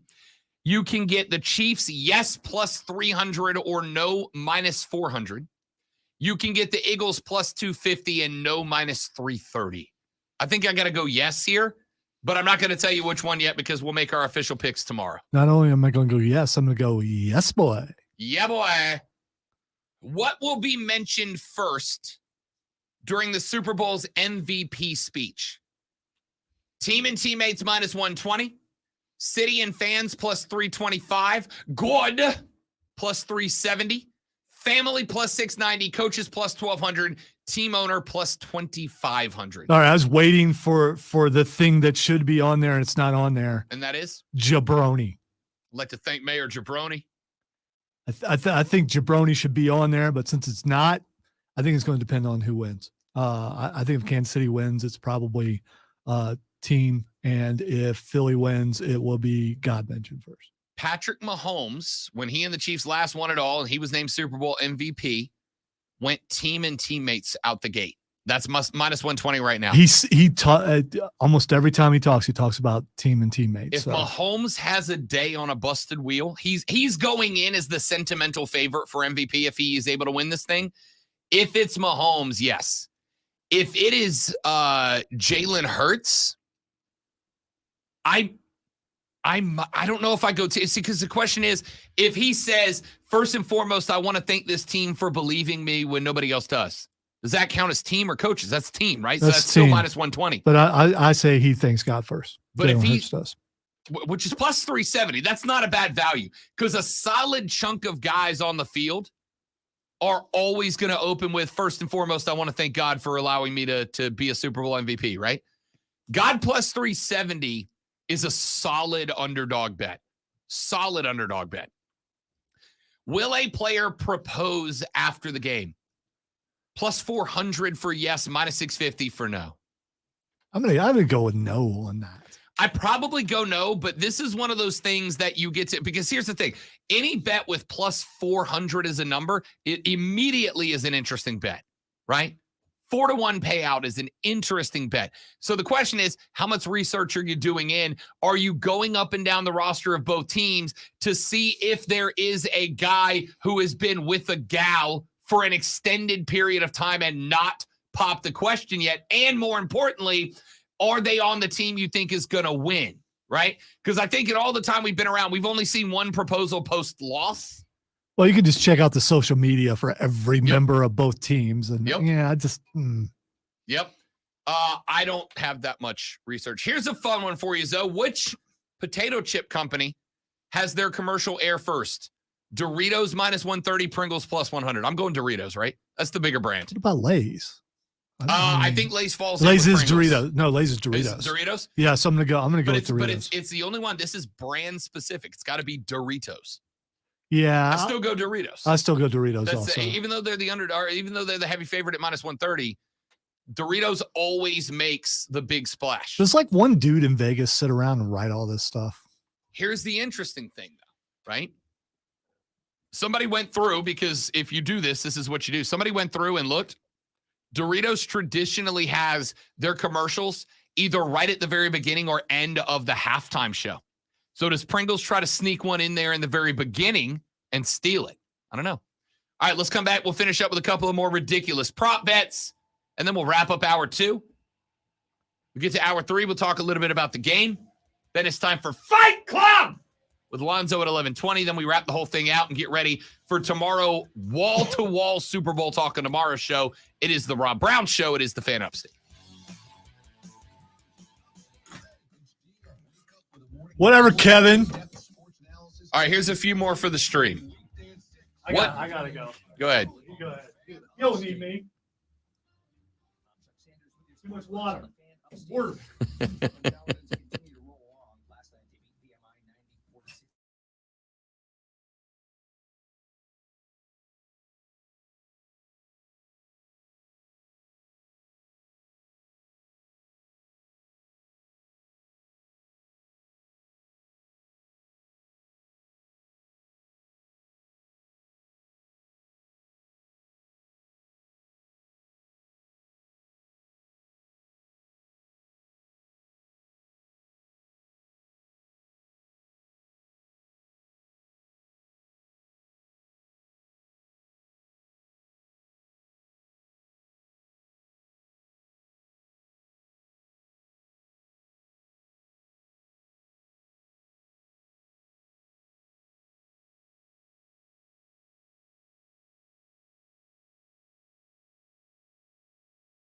necessity.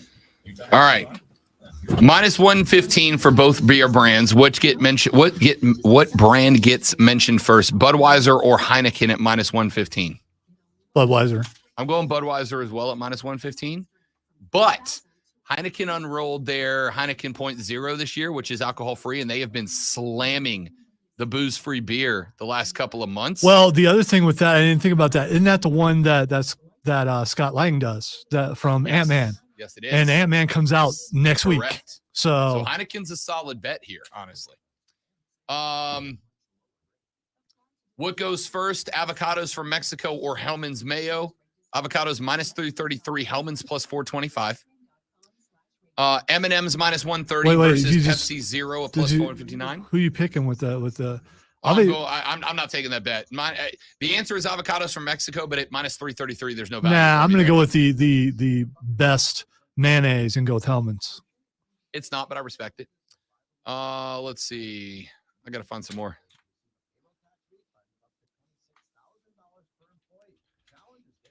Have you watched the M&M commercials? I skip past them. I can't because they got rid of the spokes candy. So I just no. M&Ms are dead to me.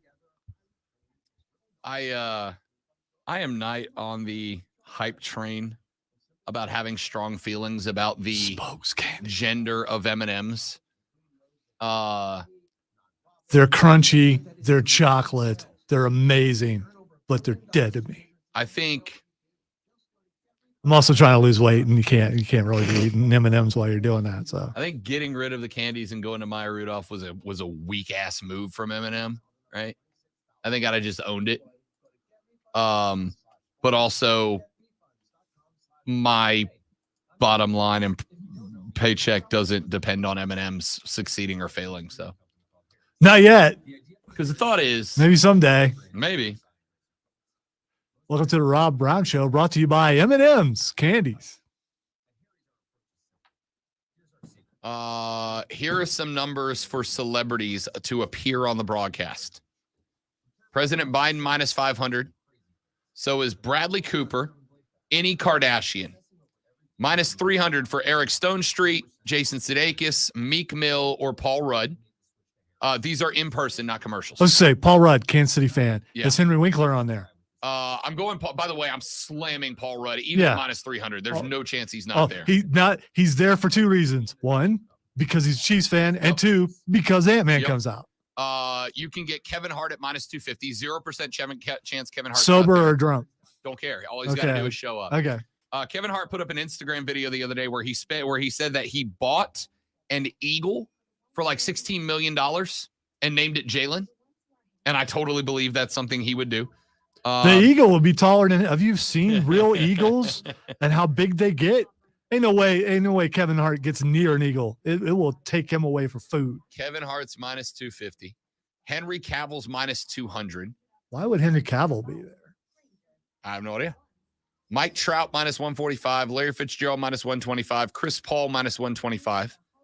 Devin Booker minus 125. Remember, they are in Arizona. All right, we're coming back for a very short. Yeah. And the Suns are off, so I would bet both NBA players. Let's see, what celebrities can I get at plus? Donald Trump at plus 600. I don't know that's not a play. Yeah, right? He's getting close to announcing a run. I don't know. He's already announced. He's already announced. Did he? Yeah. So plus 600 might not be a terrible bet because he knows for a guy that loves a little conflict in his politics, showing him and Biden in the same building would be on that list. That's not a bad play. Biden ain't gonna be there though. Do I? I don't think Biden's gonna. Yeah, be but there. Biden being minus 500 tells me he's already got the. That's one that they already know, right? Because the Secret Service. Yeah, you're right.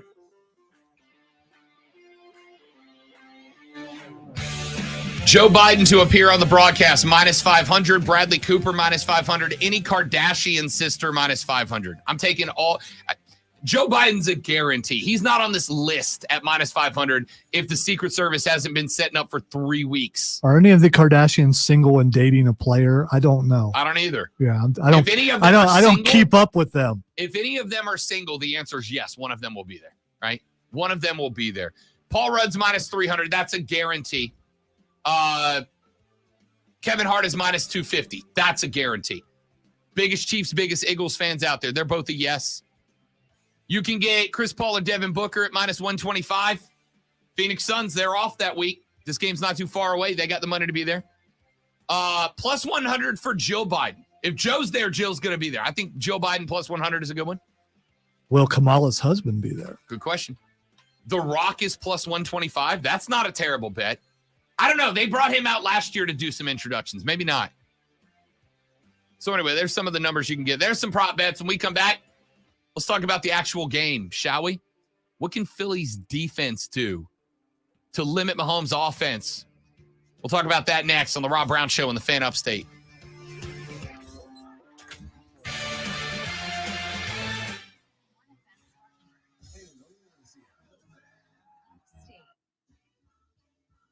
And Doug.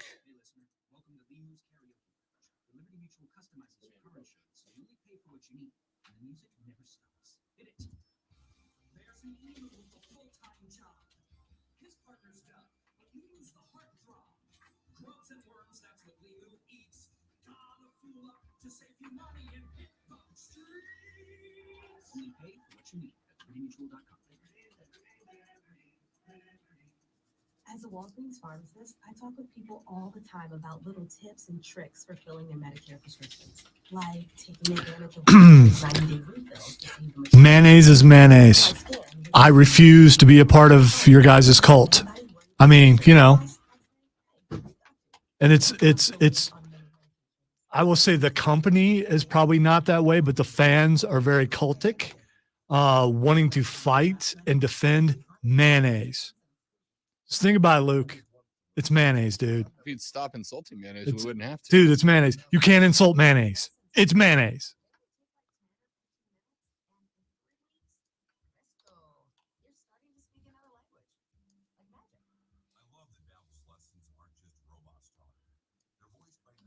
You know what kind of mayonnaise I get? Whatever's cheapest.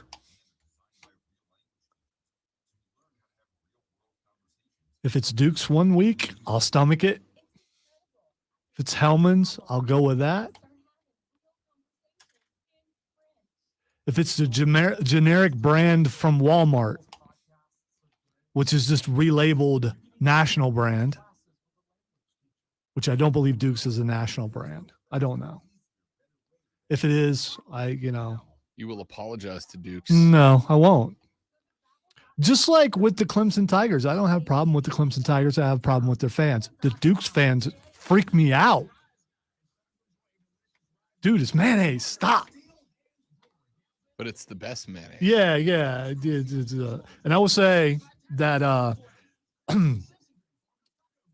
the kind of play it's gotten on the air has nothing to do with the host bringing it up. It has to do with you people and your worship of mayonnaise. Yeah, you people. Yeah, no, I'm going to go with you people in the worship of mayonnaise. People. That's just weird, man. It's just weird. Even for, it's just weird. You, what do you mean? By the way, people? I know weird, and that's weird.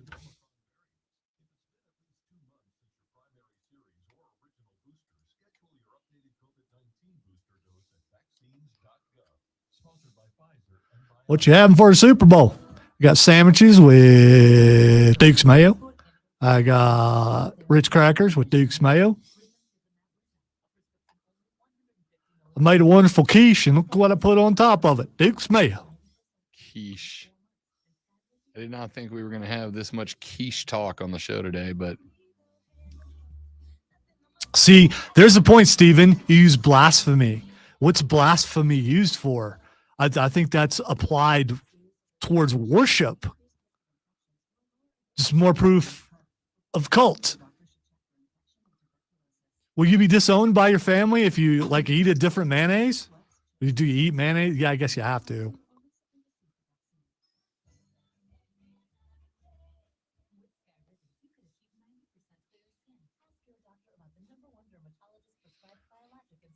Am I passionate about this? Yes, because I'm passionate about how weird it is. Y'all ain't right. Talk about my mayonnaise. Rob's on your side, by the way. It's just me. Correct. Question is, do you dip your soggy boiled peanuts and your gravel sand tasting grits and some Duke's mayo. That's probably heaven.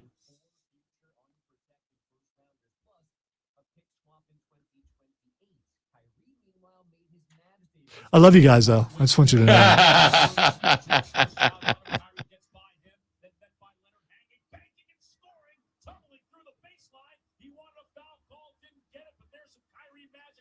Chuck Cooperstein on Mavs Radio. Kyrie with 24 and a 110-104 win at the Clippers. Luka Doncic remains out with that bruised heel. And please tell me you're joking, Steven. Oh, that's the only thing that would give Yeah, grits Steven, flavor. I have jettisoned. I'm out. I'm out for that, dude. I am Team Dukes. I am Team Grits. I am out on this. I am going to work under the assumption that you were doing that just to troll Lonzo, in which case, excellently done. But you lose me at grits and mayo. So when you're spreading your grits and your boiled peanuts on Duke's on a sandwich, what kind of bread do you use? I'm just curious. A nice rye, maybe some pumpernickel, or straight up white bread. In my life, you said a nice rye, and I'm like, bourbon and grits could work. Whiskey and grits might not be bad. I cook a lot of things in booze. Trey said, please refrain from talking bad about grits.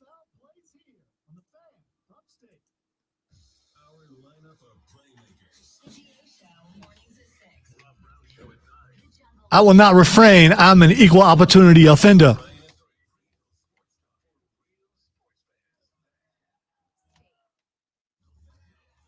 Crud. Come on. QC in the first break. 10-4. Oh, come on.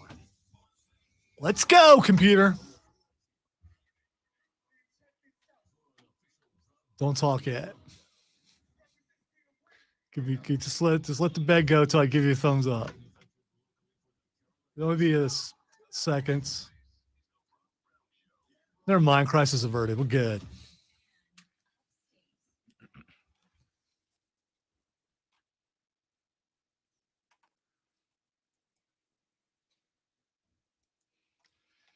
The third, the final, the best, the money hour of the Rob Brown Show goes now. This is the Fan Upstate. Welcome back, ladies and gentlemen. I am Rob Brown, the great one Lonzo on the other side of the metaphorical glass, pushing the buttons, switching the switches, levering the levers, and operating all the other simple machinery required to get our voices into your ear holes. Do you ever want to just push all the buttons at once and see what happens? Like Jerry Lee Lewis on a piano. Yeah. No, I have not, because I like my job. I used to, when I would say that, I would get a text from engineering going, don't do that. Don't do that. Yeah. Fair enough. We should talk some Super Bowl here. Friends, family, amigos, amigas. Let's get into the Super Bowl here. I went and looked through a little bit because to me, we have spent all this time, and by we, I mean everybody, has spent all of this time discussing the offenses. And we should. Pair dominant offenses, no doubt about it. The Kansas City Chiefs, one of the best of all time.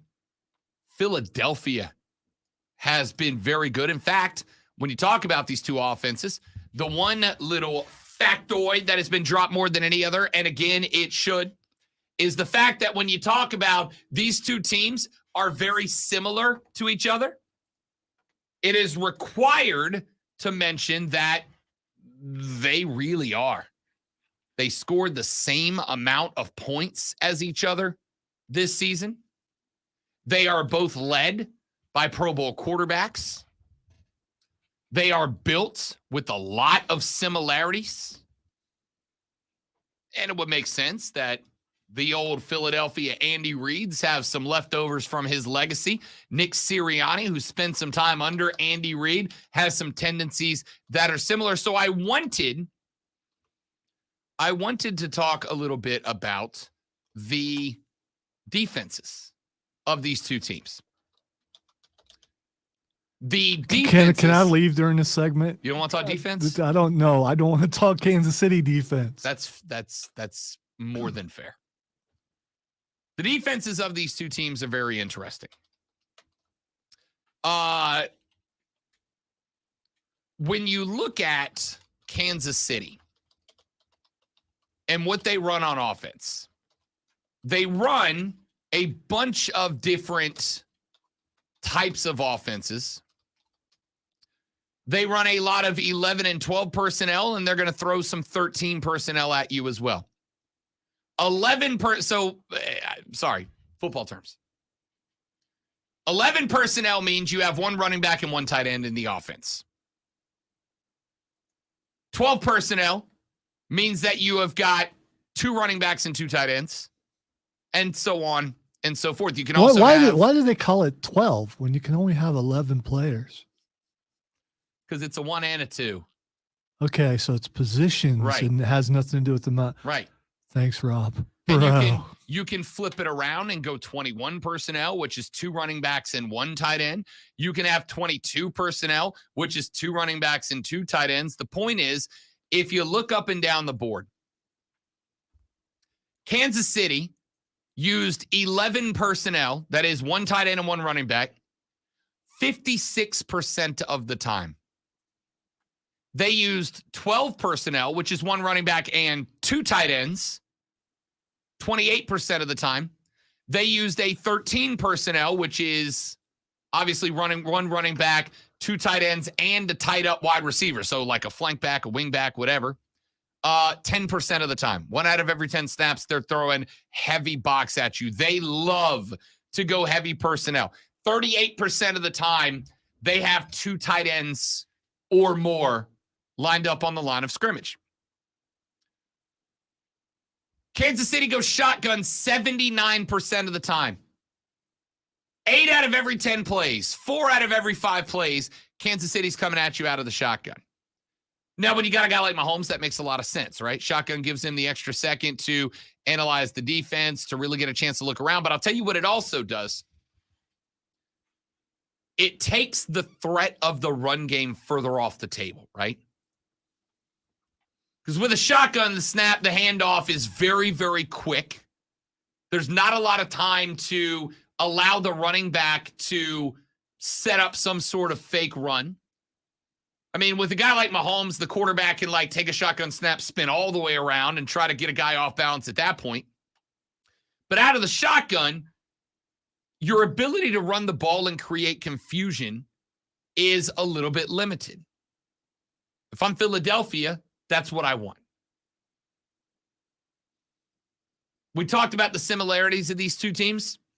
On defense, there is one primary similarity for both teams that I agree is a key to the game for both teams. You got to remove the run game from the equation, right? You have to remove the run game for the equation. Kansas City's got two running backs. They can go fresh legs. They're going to be with Edwards-Helaire back in the game just fine. The Eagles at the running back position will go likely Miles Sanders and then Boston Scott. Kenneth Gainwell has really stepped up late. They don't necessarily have. Miles Sanders is very good. Miles Sanders is a guy that is coming off of a season of over 1,200 yards and averaging 5 yards per rushing attempt, 259 rushing attempts this year, has 11 touchdowns on the ground. If I am Kansas City, I'm trying to take Sanders, I'm trying to take Gainwell out of the equation. I'm trying to do that because I need Jalen Hurts to carry this team and prove that he can. Now, we saw Jalen Hurts, who I think is going to probably finish runner-up to Patrick Mahomes in the MVP award. Remember, Jalen Hurts rattled off 13 wins and then ended up taking 12 out of 13 wins, ended up having an injury. They plugged in old Gardner Minshew. And there was talk about how the Eagles' offense is so good that any NFL caliber quarterback will be able to step in and win. Then the Eagles lost to the Saints. So, no. Jalen Hurts is in the MVP discussion for sure. But he had a lot of help out of the run game this year. If I am Kansas City, the good news for Kansas City is that you have got a very good interior pass rush.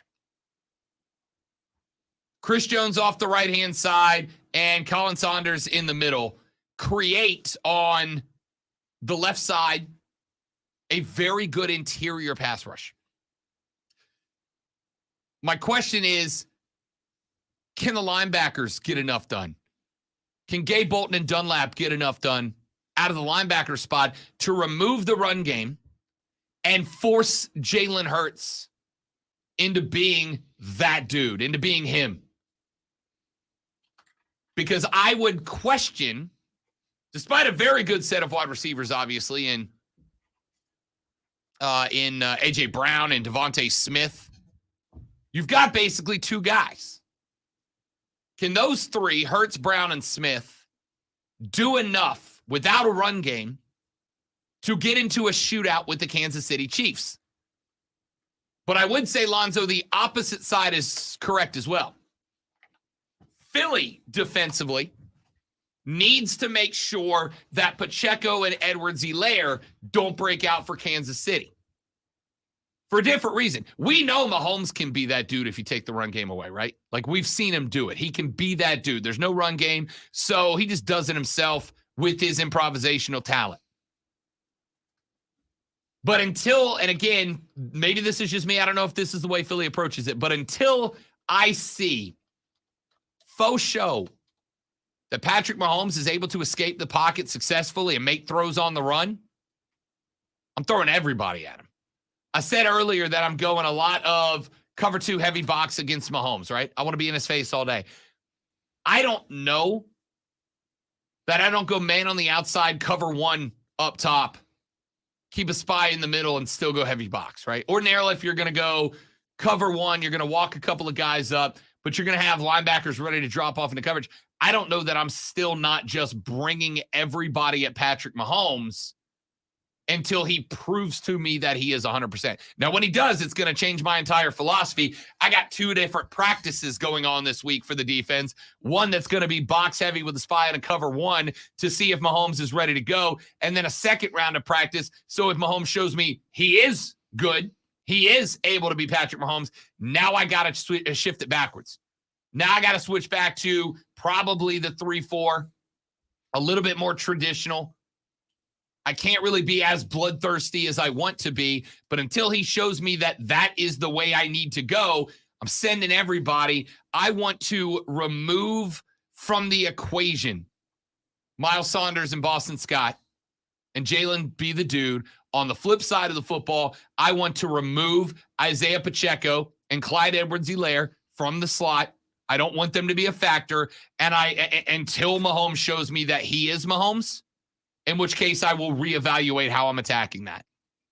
All right. Obviously, I stayed here during the segment, didn't enjoy it because I know the biggest concern for me and for most Chiefs fans, some will admit it, some won't, is the Kansas City defense. And there's a reason why Kansas City's having to win by 3 or it's always a tight game, because they don't play the big play like they used to, and maybe it's because some certain person isn't there anymore. But they're methodical and they work their way down the field with passes, with rushing, all that kind of stuff. They are patient, something they weren't a couple of years ago. They're a more mature team as far as patience goes. Andy Reid is dialed back some of the stuff that they were doing, just to because you don't have to have big plays every time. How can the defense for Philadelphia hold up against something like that? We're going to see. But on the other side, Kansas City's defense, what is the key? I think the key is to stop the run and make Jalen Hurts beat you. And you don't have to bring it. They don't bring a ton of blitzes anyway. Bring one every once in a while, but with their regular defensive guys who can get back there and get some pressure on him, you just bring those guys and you play everybody in a way where you cover their receivers and you make Jalen Hurts beat you. And if it comes down to that, if both defenses are basically going to play the same way, then it comes down to who's the better quarterback. I think most people would say that Mahomes is the better quarterback, but does he come back to Jalen Hurts with the injury? I think Patrick Mahomes would do a Ronnie Lott and say, cut this off. I'm playing. I don't disagree. There's no way Mahomes is not playing in this game. He could be walking around in a space boot right now, and he's still going to find a way to be out there. But the question is, again, as I mentioned, having a warrior spirit doesn't heal you, right? If I break my arm just because I'm going, I'm still going to play, brother, doesn't mean that I can do all the things I traditionally want to do. And because of that, you have to consider, if you are Philly, you have to consider going full bloodthirst on Patrick Mahomes until he shows you that that's not going to work because he's Patrick Mahomes. But I think it's the exact, here's what I'm saying. We have talked about how similar these two teams are, and they are. But I think that comes down to what the game plan looks like, because I think you're going to see a lot of similarities in how these teams attack the game.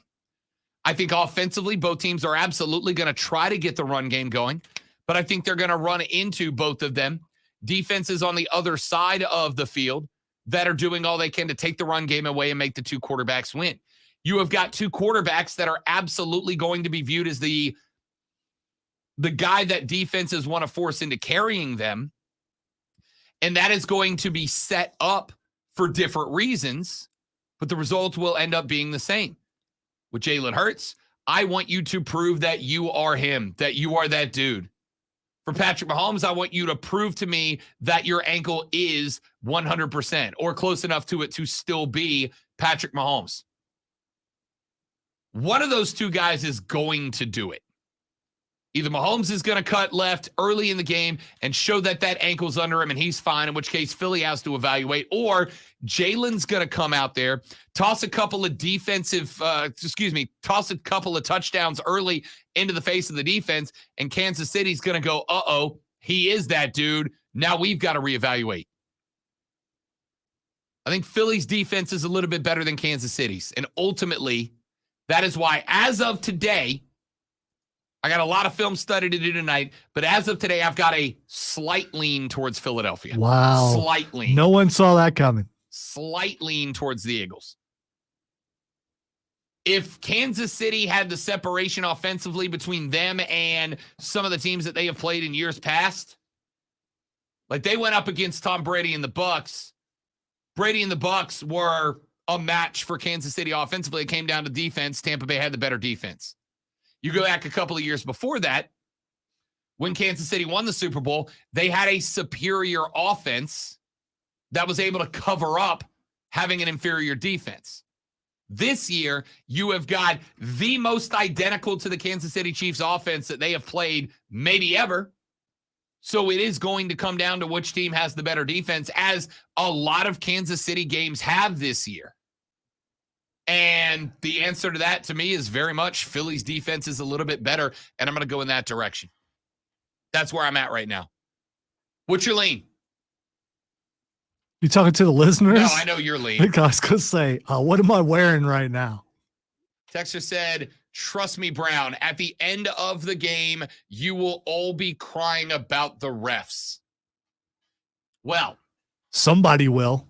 I mean, one side or the other. I mean, it's usually how it goes.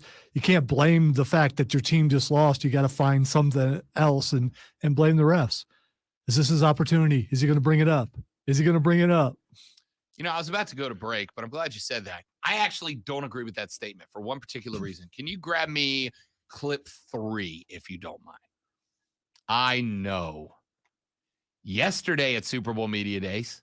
No, it's because length of clip. It has nothing to do with anything else, but we're good. Yeah, we got, after this, it's just all Fight Club till we go home. Roger Goodell, the Ginger Hammer, the NFL's commissioner, sat down in front of the mics yesterday. He got grilled about the performance, the efficiency of officiating in the NFL this year, and he said this.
Our officiating the NFL's officiating has never been better, Lonzo. It's never been better in the history of the National Football League. I would have to agree with him, and so would you, because there's a certain year and a certain play that I thought you were going to bring up, and that, of course, was the worst year of officiating ever. The 2019 NFC Championship game where the New Orleans Saints got screwed out of a Super Bowl appearance by the worst missed pass interference call in the history of football in its existence. So what you're saying, Rob Brown, is that Roger Goodell is correct. The officiating is good this year because you have to put it in comparison to other years. And that call was so bad for you that you probably wake up sometimes having dreamt about the call. And that would be the worst year ever, which would mean in comparison, this year is better. So Roger Goodell was right. No, he said it's as good as it's ever been. Well, yeah, compared to a year like that when it was the worst that it's ever been. Yeah. As good as it ever been means it's compared to every other year. The correct sentence for what you're saying is if he said the NFL officiating is the worst it's ever been, in which case I would go, no, that was 2019, where one play made that year the worst officiated year of all time. I always like when you speak for me because it makes me feel so much better about myself. I'm just trying to help you be correct, buddy. Thank you, Chris. No, the term is I just want you to be right. Yes. So make sure you get the phrase. Right. Make sure you get that phrase right. Somewhere he just tilted his head and grinned. The NFL has a very, very large problem in officiating. It just does. And how do they solve it, Rob? Let's go down where you want to go. Let's go ahead and do it. Let's bring up the robots. Let's do it. The robots. You will notice, Lonzo, that the NFL is one of two leagues that I have never called for robot. Yeah, because they couldn't. You're absolutely correct. They couldn't do it. Now, as of now, but if you leave some of these companies that we see some robots that are very agile and can jump and throw things. You are only allowed to call them robots. Yes, the robots, which I'm actually quoting an old movie. I know. Yeah, a really old movie. So, but still. The NFL is not a league I've called for robot ops. The NFL is a league that I have called to have the white hat, have a buzzer on his hip, and have somebody else with Roger Goodell said in there, you're never going to see on the field what you see on TV. Okay, well then use that, right? You just admitted that using replay is a better way to see what's happening on the field than live in-person refs. So use it. Pluck one guy off the field, put him in front of a 70-inch TV with cameras pointed at every player, watch every play, and if there's a foul, call down to the head ref and go, hey, actually you missed a holding on number 79 left tackle.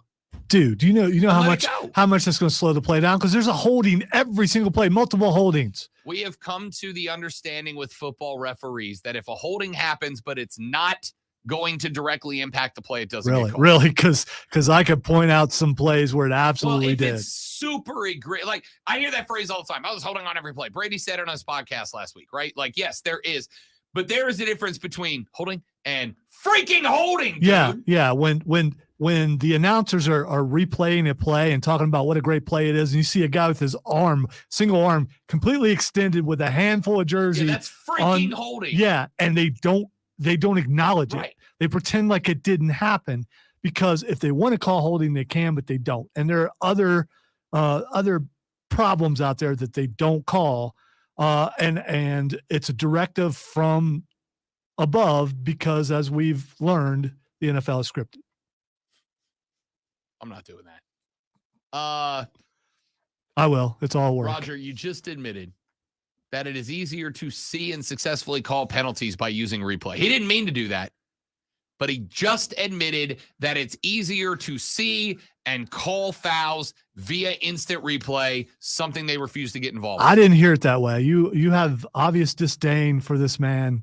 All because all because of that play that happened a few years ago. No, lots of other reasons. It's just that play is the icing on. So I know you hear the music every time he talks. Do you actually see him in clown makeup in your mind? What I heard was Yes. Honk, honk, honk, honk, honk in the NFL. Honk, honk, honk, honk, honk, honk in the NFL. Honk, honk, honk, honk. Referees, honk, honk. Way to get that out your honk is real Honk. nasally. It's Honk. well done. Well, it's clown nose, you know. I that's what I'm saying. I mean, you're a method actor. You're in there. You're doing. I mean, I saw the makeup in the nose. I did. Yeah, take that, Daniel Day-Lewis. Ladies and gentlemen, it's Thursday, and you know what that means. Fight Club is next on the Rob Brown Show in the Fan Upstate. You see. All right, guys, got to read. Be right back. Don't go anywhere.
All right, y'all, we're back.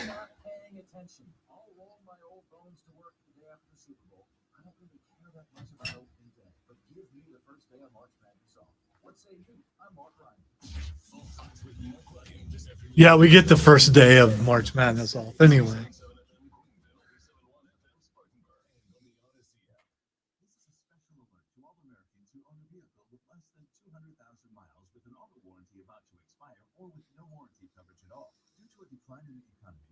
Is announcing a low-cost month-to-month vehicle protection plan that is now available to the public to save any driver out-of-pocket expenses on future auto repairs. Call now to find out how you can pay almost nothing for covered auto repairs. Yes, you heard that correctly. Pay almost nothing for covered auto repairs. An open phone line has been established for all drivers to call for a free quick quote. Call 800-932. Video just popped on my feed with Boogs doing that. Boogs. He's going to end up with a shake weight next week. Oh, yeah, watch. Can't wait. You watch this. He's going to keep doing that stuff.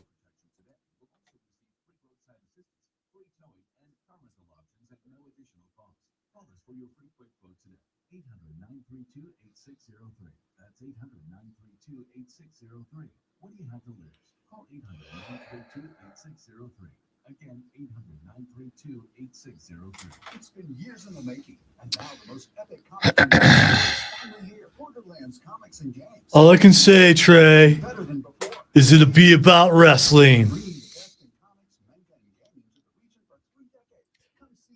Except for Rob may curse on it. I don't know because it's a podcast. So I mean,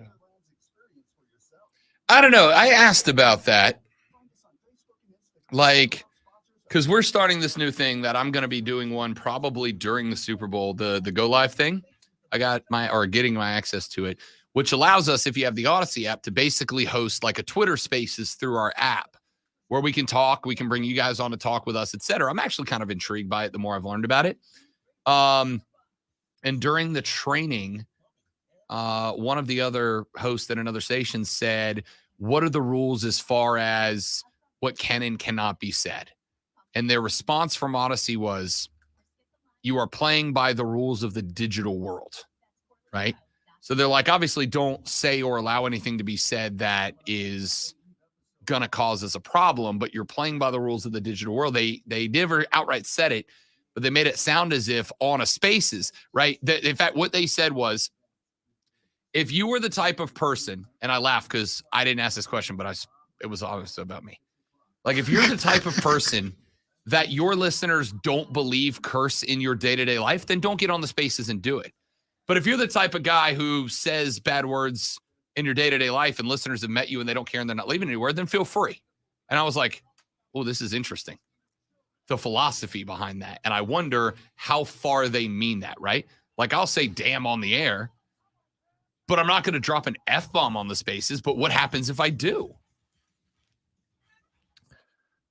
welcome into the Fight Club, where the fight continues usually during breaks, and you can check us out on Facebook, YouTube, Twitch, and Twitter. Make sure you do that. We weren't fighting in this last one. I could pretend like we were. We weren't. We were having legitimate discussions about what goes on in the digital world and what's allowed there and not here. It would have been very educational if you checked it out, but you know what? You can actually go back and check it out because all that's recorded. All right. In the Fight Club, the first thing I have to ask is do you consider pressure from your boss peer pressure? It depends on the context of the situation. All right. So I mean, no, this is not like creepy stuff. I'm just talking about, okay, so as some of you may know, last week, Friday Night SmackDown, and some of you may not, a family member was in a parking garage and was trying to get out. And because of Southern hospitality, which only really exists on the road, I want to point that out. Oh, you go ahead. Oh, you go ahead. Oh, you go ahead. Stop doing that, okay? Stop. I'm in line next. Do not do what one guy did and got within inches of my car thinking I was going to let him out. And I was concerned that there might have been an incident. It was pretty close, but luckily I'm a lot more even-tempered than some of you believe. My wife, tag on it.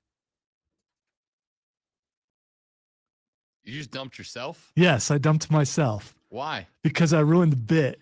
and the people in the stream, if you're watching stream, if you're watching the stream, as I just pointed out, sometimes you get information that supposedly other people don't get. All right, so a family member there it is. Was also ahead of me. No one specific though. Yes, no one specific at all. Just a family member. A family member. I got some. Great grandnephews, veterinarians, next door neighbors, uncles, mailman. No, they've been removed. They're no longer a family member. So a family member was in line trying to get out of the parking garage when a celebrity, a wrestler by the name of Sami Zayn, was trying to get out. People were beeping, yelling, screaming, "Hey, Sammy!" And my family member said, "Nope, I've sat here long enough. I'm next in line. I'm going." They did not let Sami Zayn out. So I've said this on the Upstate Pulse. Now I've said it here. I was talking to the boss about it, which we have the coolest boss in the world because he's a wrestling fan. So we never have to make any excuses for talking about wrestling because the boss is a wrestling fan. So we were discussing it, and I happened to show him a certain video. Rob has seen the video.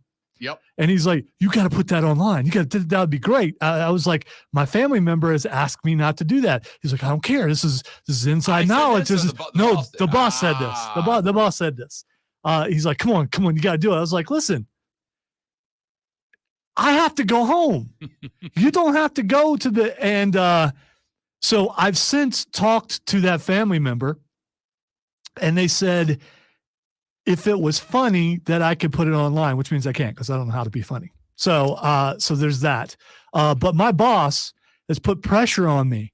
I mean, he couldn't outright, well, he could, I guess, tell me that I have to put that on there. But then that's a video that was shared with me. It's real, sketchy as far as where the line of you have to and you should are. Should I post that video? Because if I post a video, some of you may go, that's not that big of a deal, but it's proof that the incident happened.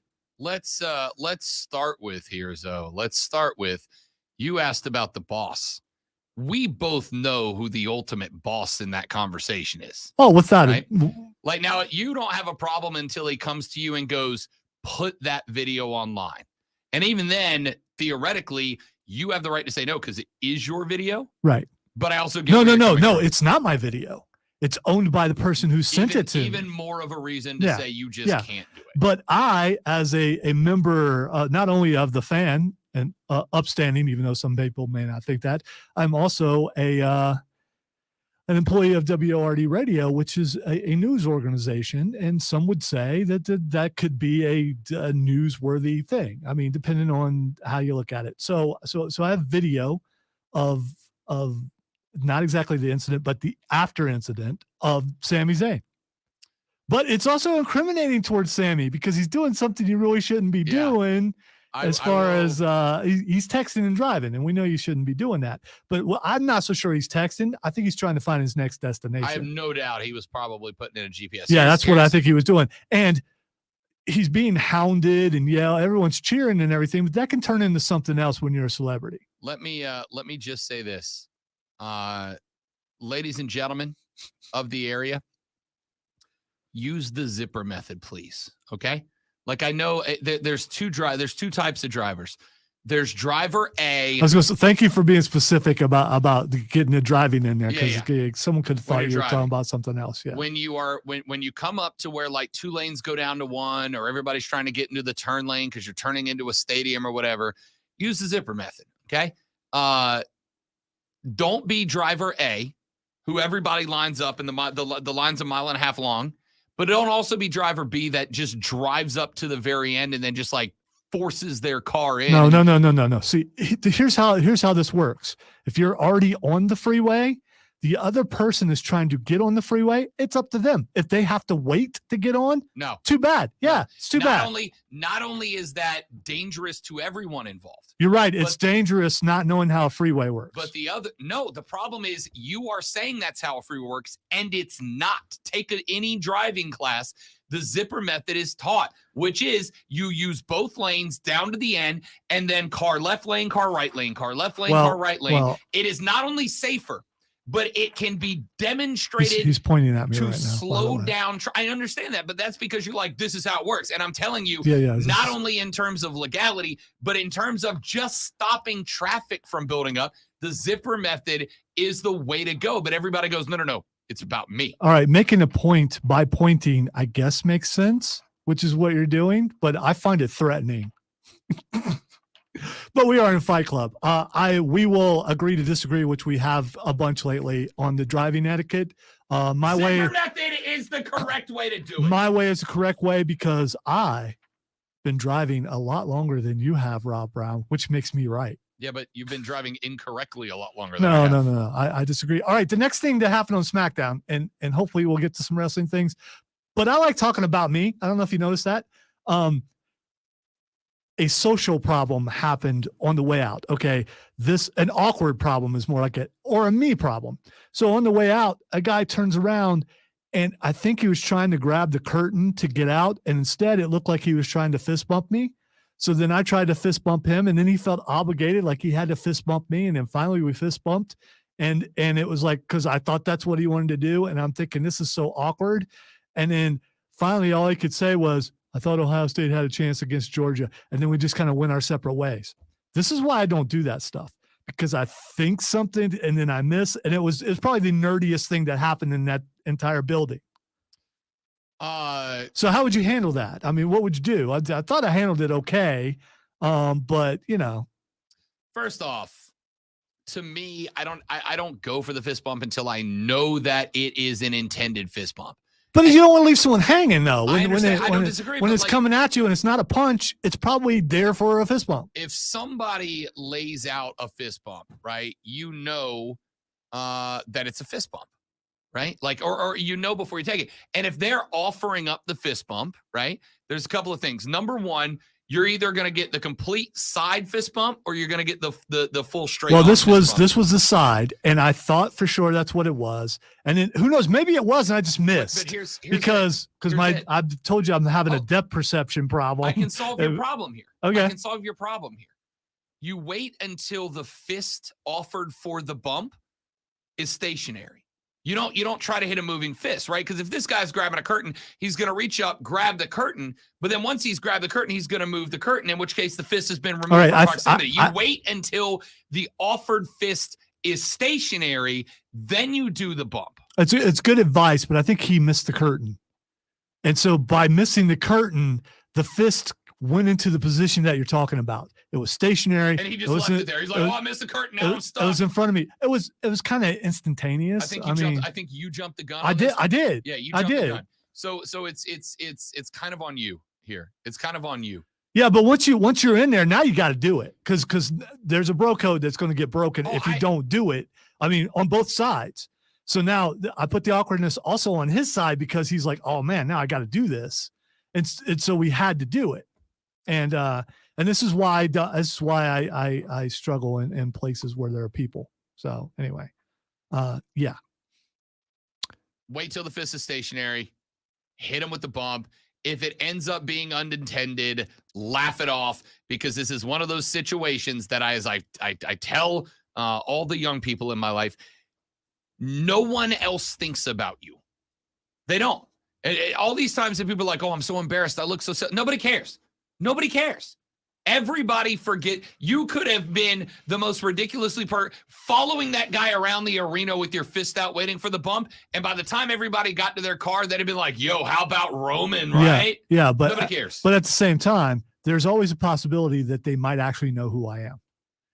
And so then I've got to try to save face by making it right because, I'm representing. You're overthinking it. I'm representing everybody around here. Yes, that's I'm no who I longer am. listening to that radio station because the EP and co-host is awkward in the fist bump. Can't do that. Hey, there's people out there like that. All right, we got time for something wrestling here. The other stuff was wrestling, but MJF's Camaro promo. Speaking of awkward and probably too far, then he also posted a picture with him with the Camaro. The blue Camaro. Have you seen it? I have not seen the picture. It's a sweet looking Camaro. It really is. I don't think it's the year of the when he said this happened. He shouted out to Liv, and there's been a lot of pictures with back and forth things between he and Liv Morgan. I don't know if there's a thing going on. Probably, all wrestlers seem to know each other. But when he said he switched seats with Liv so he wouldn't lose his license, you think he can't go any further? I mean, he's went after Brian Pillman's mom. He's done all this stuff. This one actually was not as bad as some of the other ones, but you didn't see it coming until the end. Yeah. Look, I'm going to be real with you. MJF's title run has kind of been stale for me, right? Like it's not been good for all the hype because you've come to the conclusion that, and he puts on an entertaining show.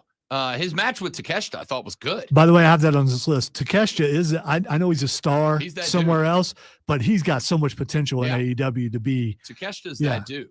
And didn't need to cut himself though. I know suddenly the blood is back the last 2 weeks. Yeah, but again, like you wanted to play up the chicken boat heel MJF, especially knowing that promo was coming later in the night. So you took a sympathetic figure.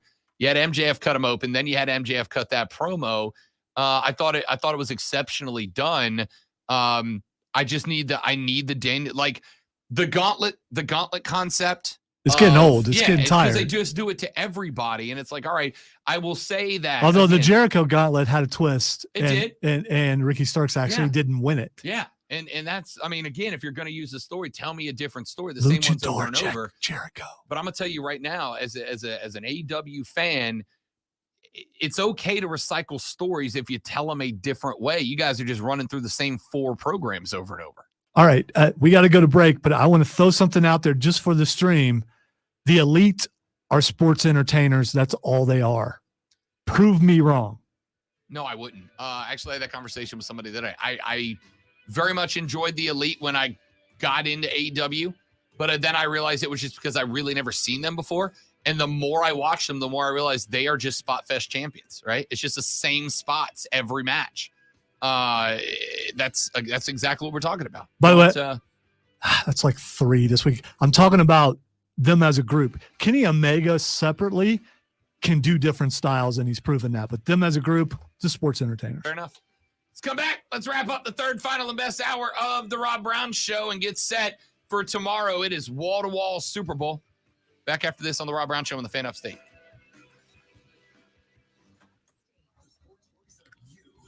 I was just watching them, the match that they had last night. And it's just like, oh yeah. And even I think Tony mentioned about how acrobatic they are. And that's basically what it was. I mean, those moves are amazing, but the problem is when you sell a move, it should look like it hurts. You don't just pop back up and do the next aerial thing. That's what I'm talking about with the Spot Fest, though, right? It's Yeah. like, okay, we just got to get through this so that I can get up and do my cool kick. Yeah, it just And it's the same thing every match.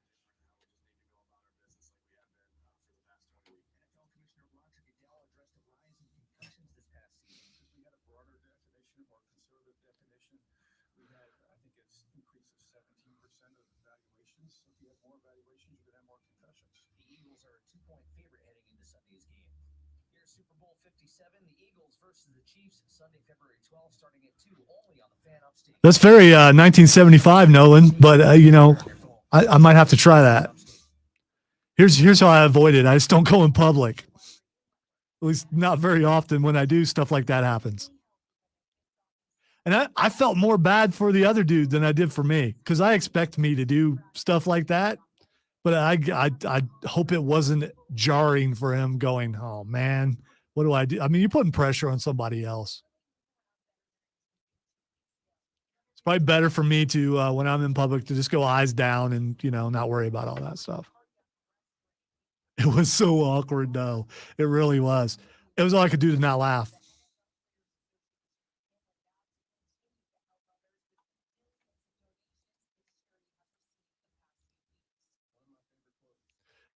I'll never be Rob Brown and be the cool guy rolling up into the room. This is not going to happen.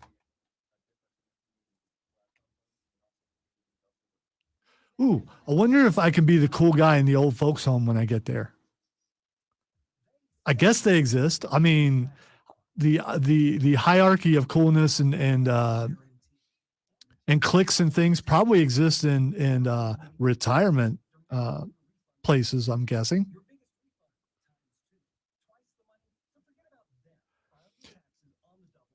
It is, Steven. But you can't test your manhood with the fist bump unless you actually punch. Like with the handshake, you could do that thing. So, Rob, do you think in retirement villages and old folks' homes, there are still cliques and cool? Yeah, absolutely. So People are people at the end of the day. I'm just hoping that once I get there, maybe I could achieve coolness and be the cool guy in the retirement home. So we were talking about the other day how, what a retirement home's going to look like when my generation starts getting booked in them. Instead of Aqua Zoom, is our rehab going to be like Nintendo Wii, right? On the TV, we'll keep you active. Instead of Golden Girls, are they going to play The Office? See, when you start thinking about that, it's proof that you're heading more towards that than the other direction.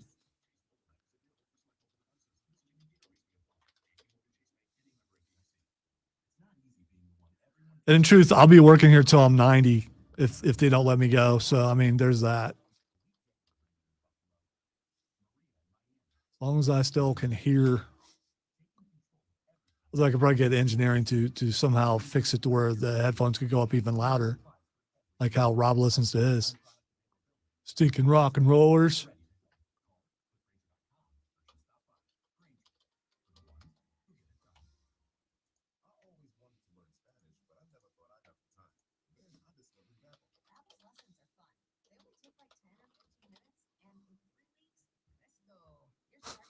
Wow, Nolan, you got that narrowed down, dude.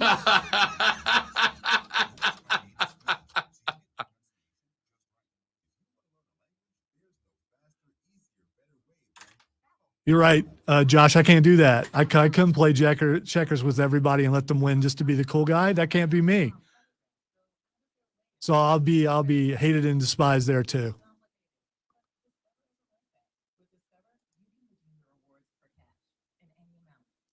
I'll know I'm getting close to that when I come out of the house wearing mismatched clothes and I don't care. Because right now it still bothers me. If I'm every once in a while I'll wear a shirt that I don't think matches, whatever pants I'm wearing, and it will bother me all day. Most old people that you see, unless they're just wearing a straight up tracksuit.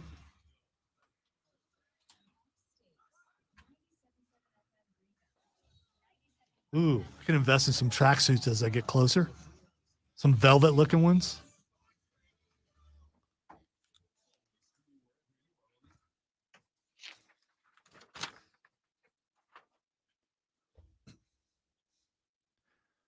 All right, it is time for Twitter trending topics where I tell Rob what is trending, and he will tell us why it is trending. The first one is Burt Bacharach. Burt Bacharach. Dead or birthday? The former, not the latter. I mean, he dead? He died. See, there it is. It's like 1 out of every 10. Yeah. This is the first one in a while where he is dead at the age of that can't be 94. Yeah, I got to put that loop on there. Yeah, I'm about to upset some of y'all folks. Even as a music guy, if you asked me to name a Burt Bacharach song, I couldn't do it. What the world needs now is that Burt is Bacharach? Love, sweet love. It's the only thing that there's just too little of.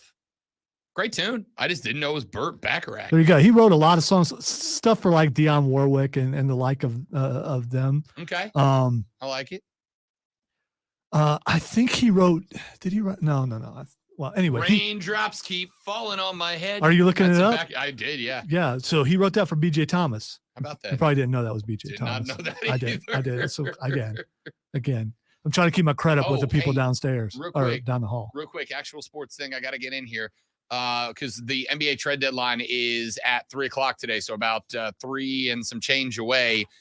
The Utah Jazz and Brooklyn Nets have had exploratory talks on a potential deal centered around a Russell Westbrook for Ben Simmons trade. So Russ is going to Brooklyn after everybody else leaves.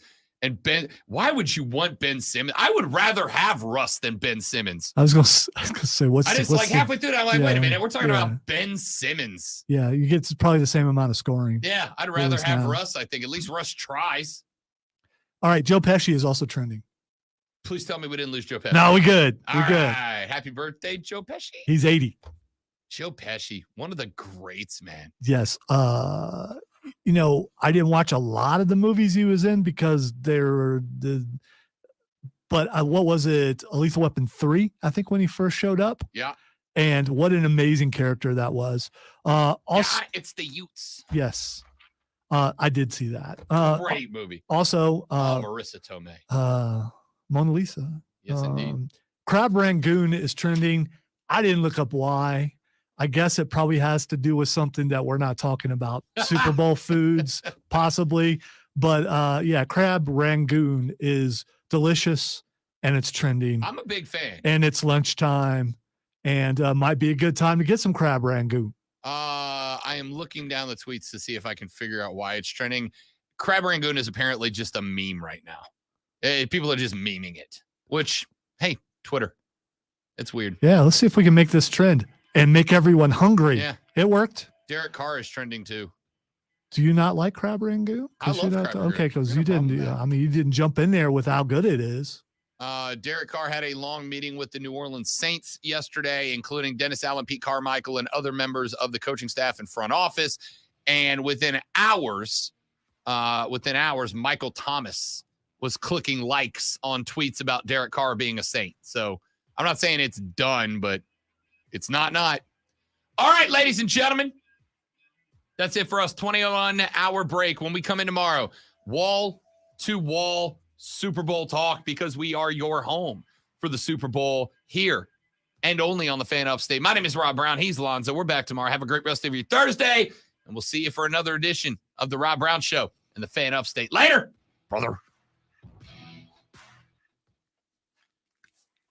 All right. I've got to go. To a dentist appointment. Yay. Hey, everybody. Thanks for hanging out. Appreciate it. Hope you enjoyed Rob's the show. going to get new grills. We'll see y'all back here tomorrow. Have a lovely day. Goodbye.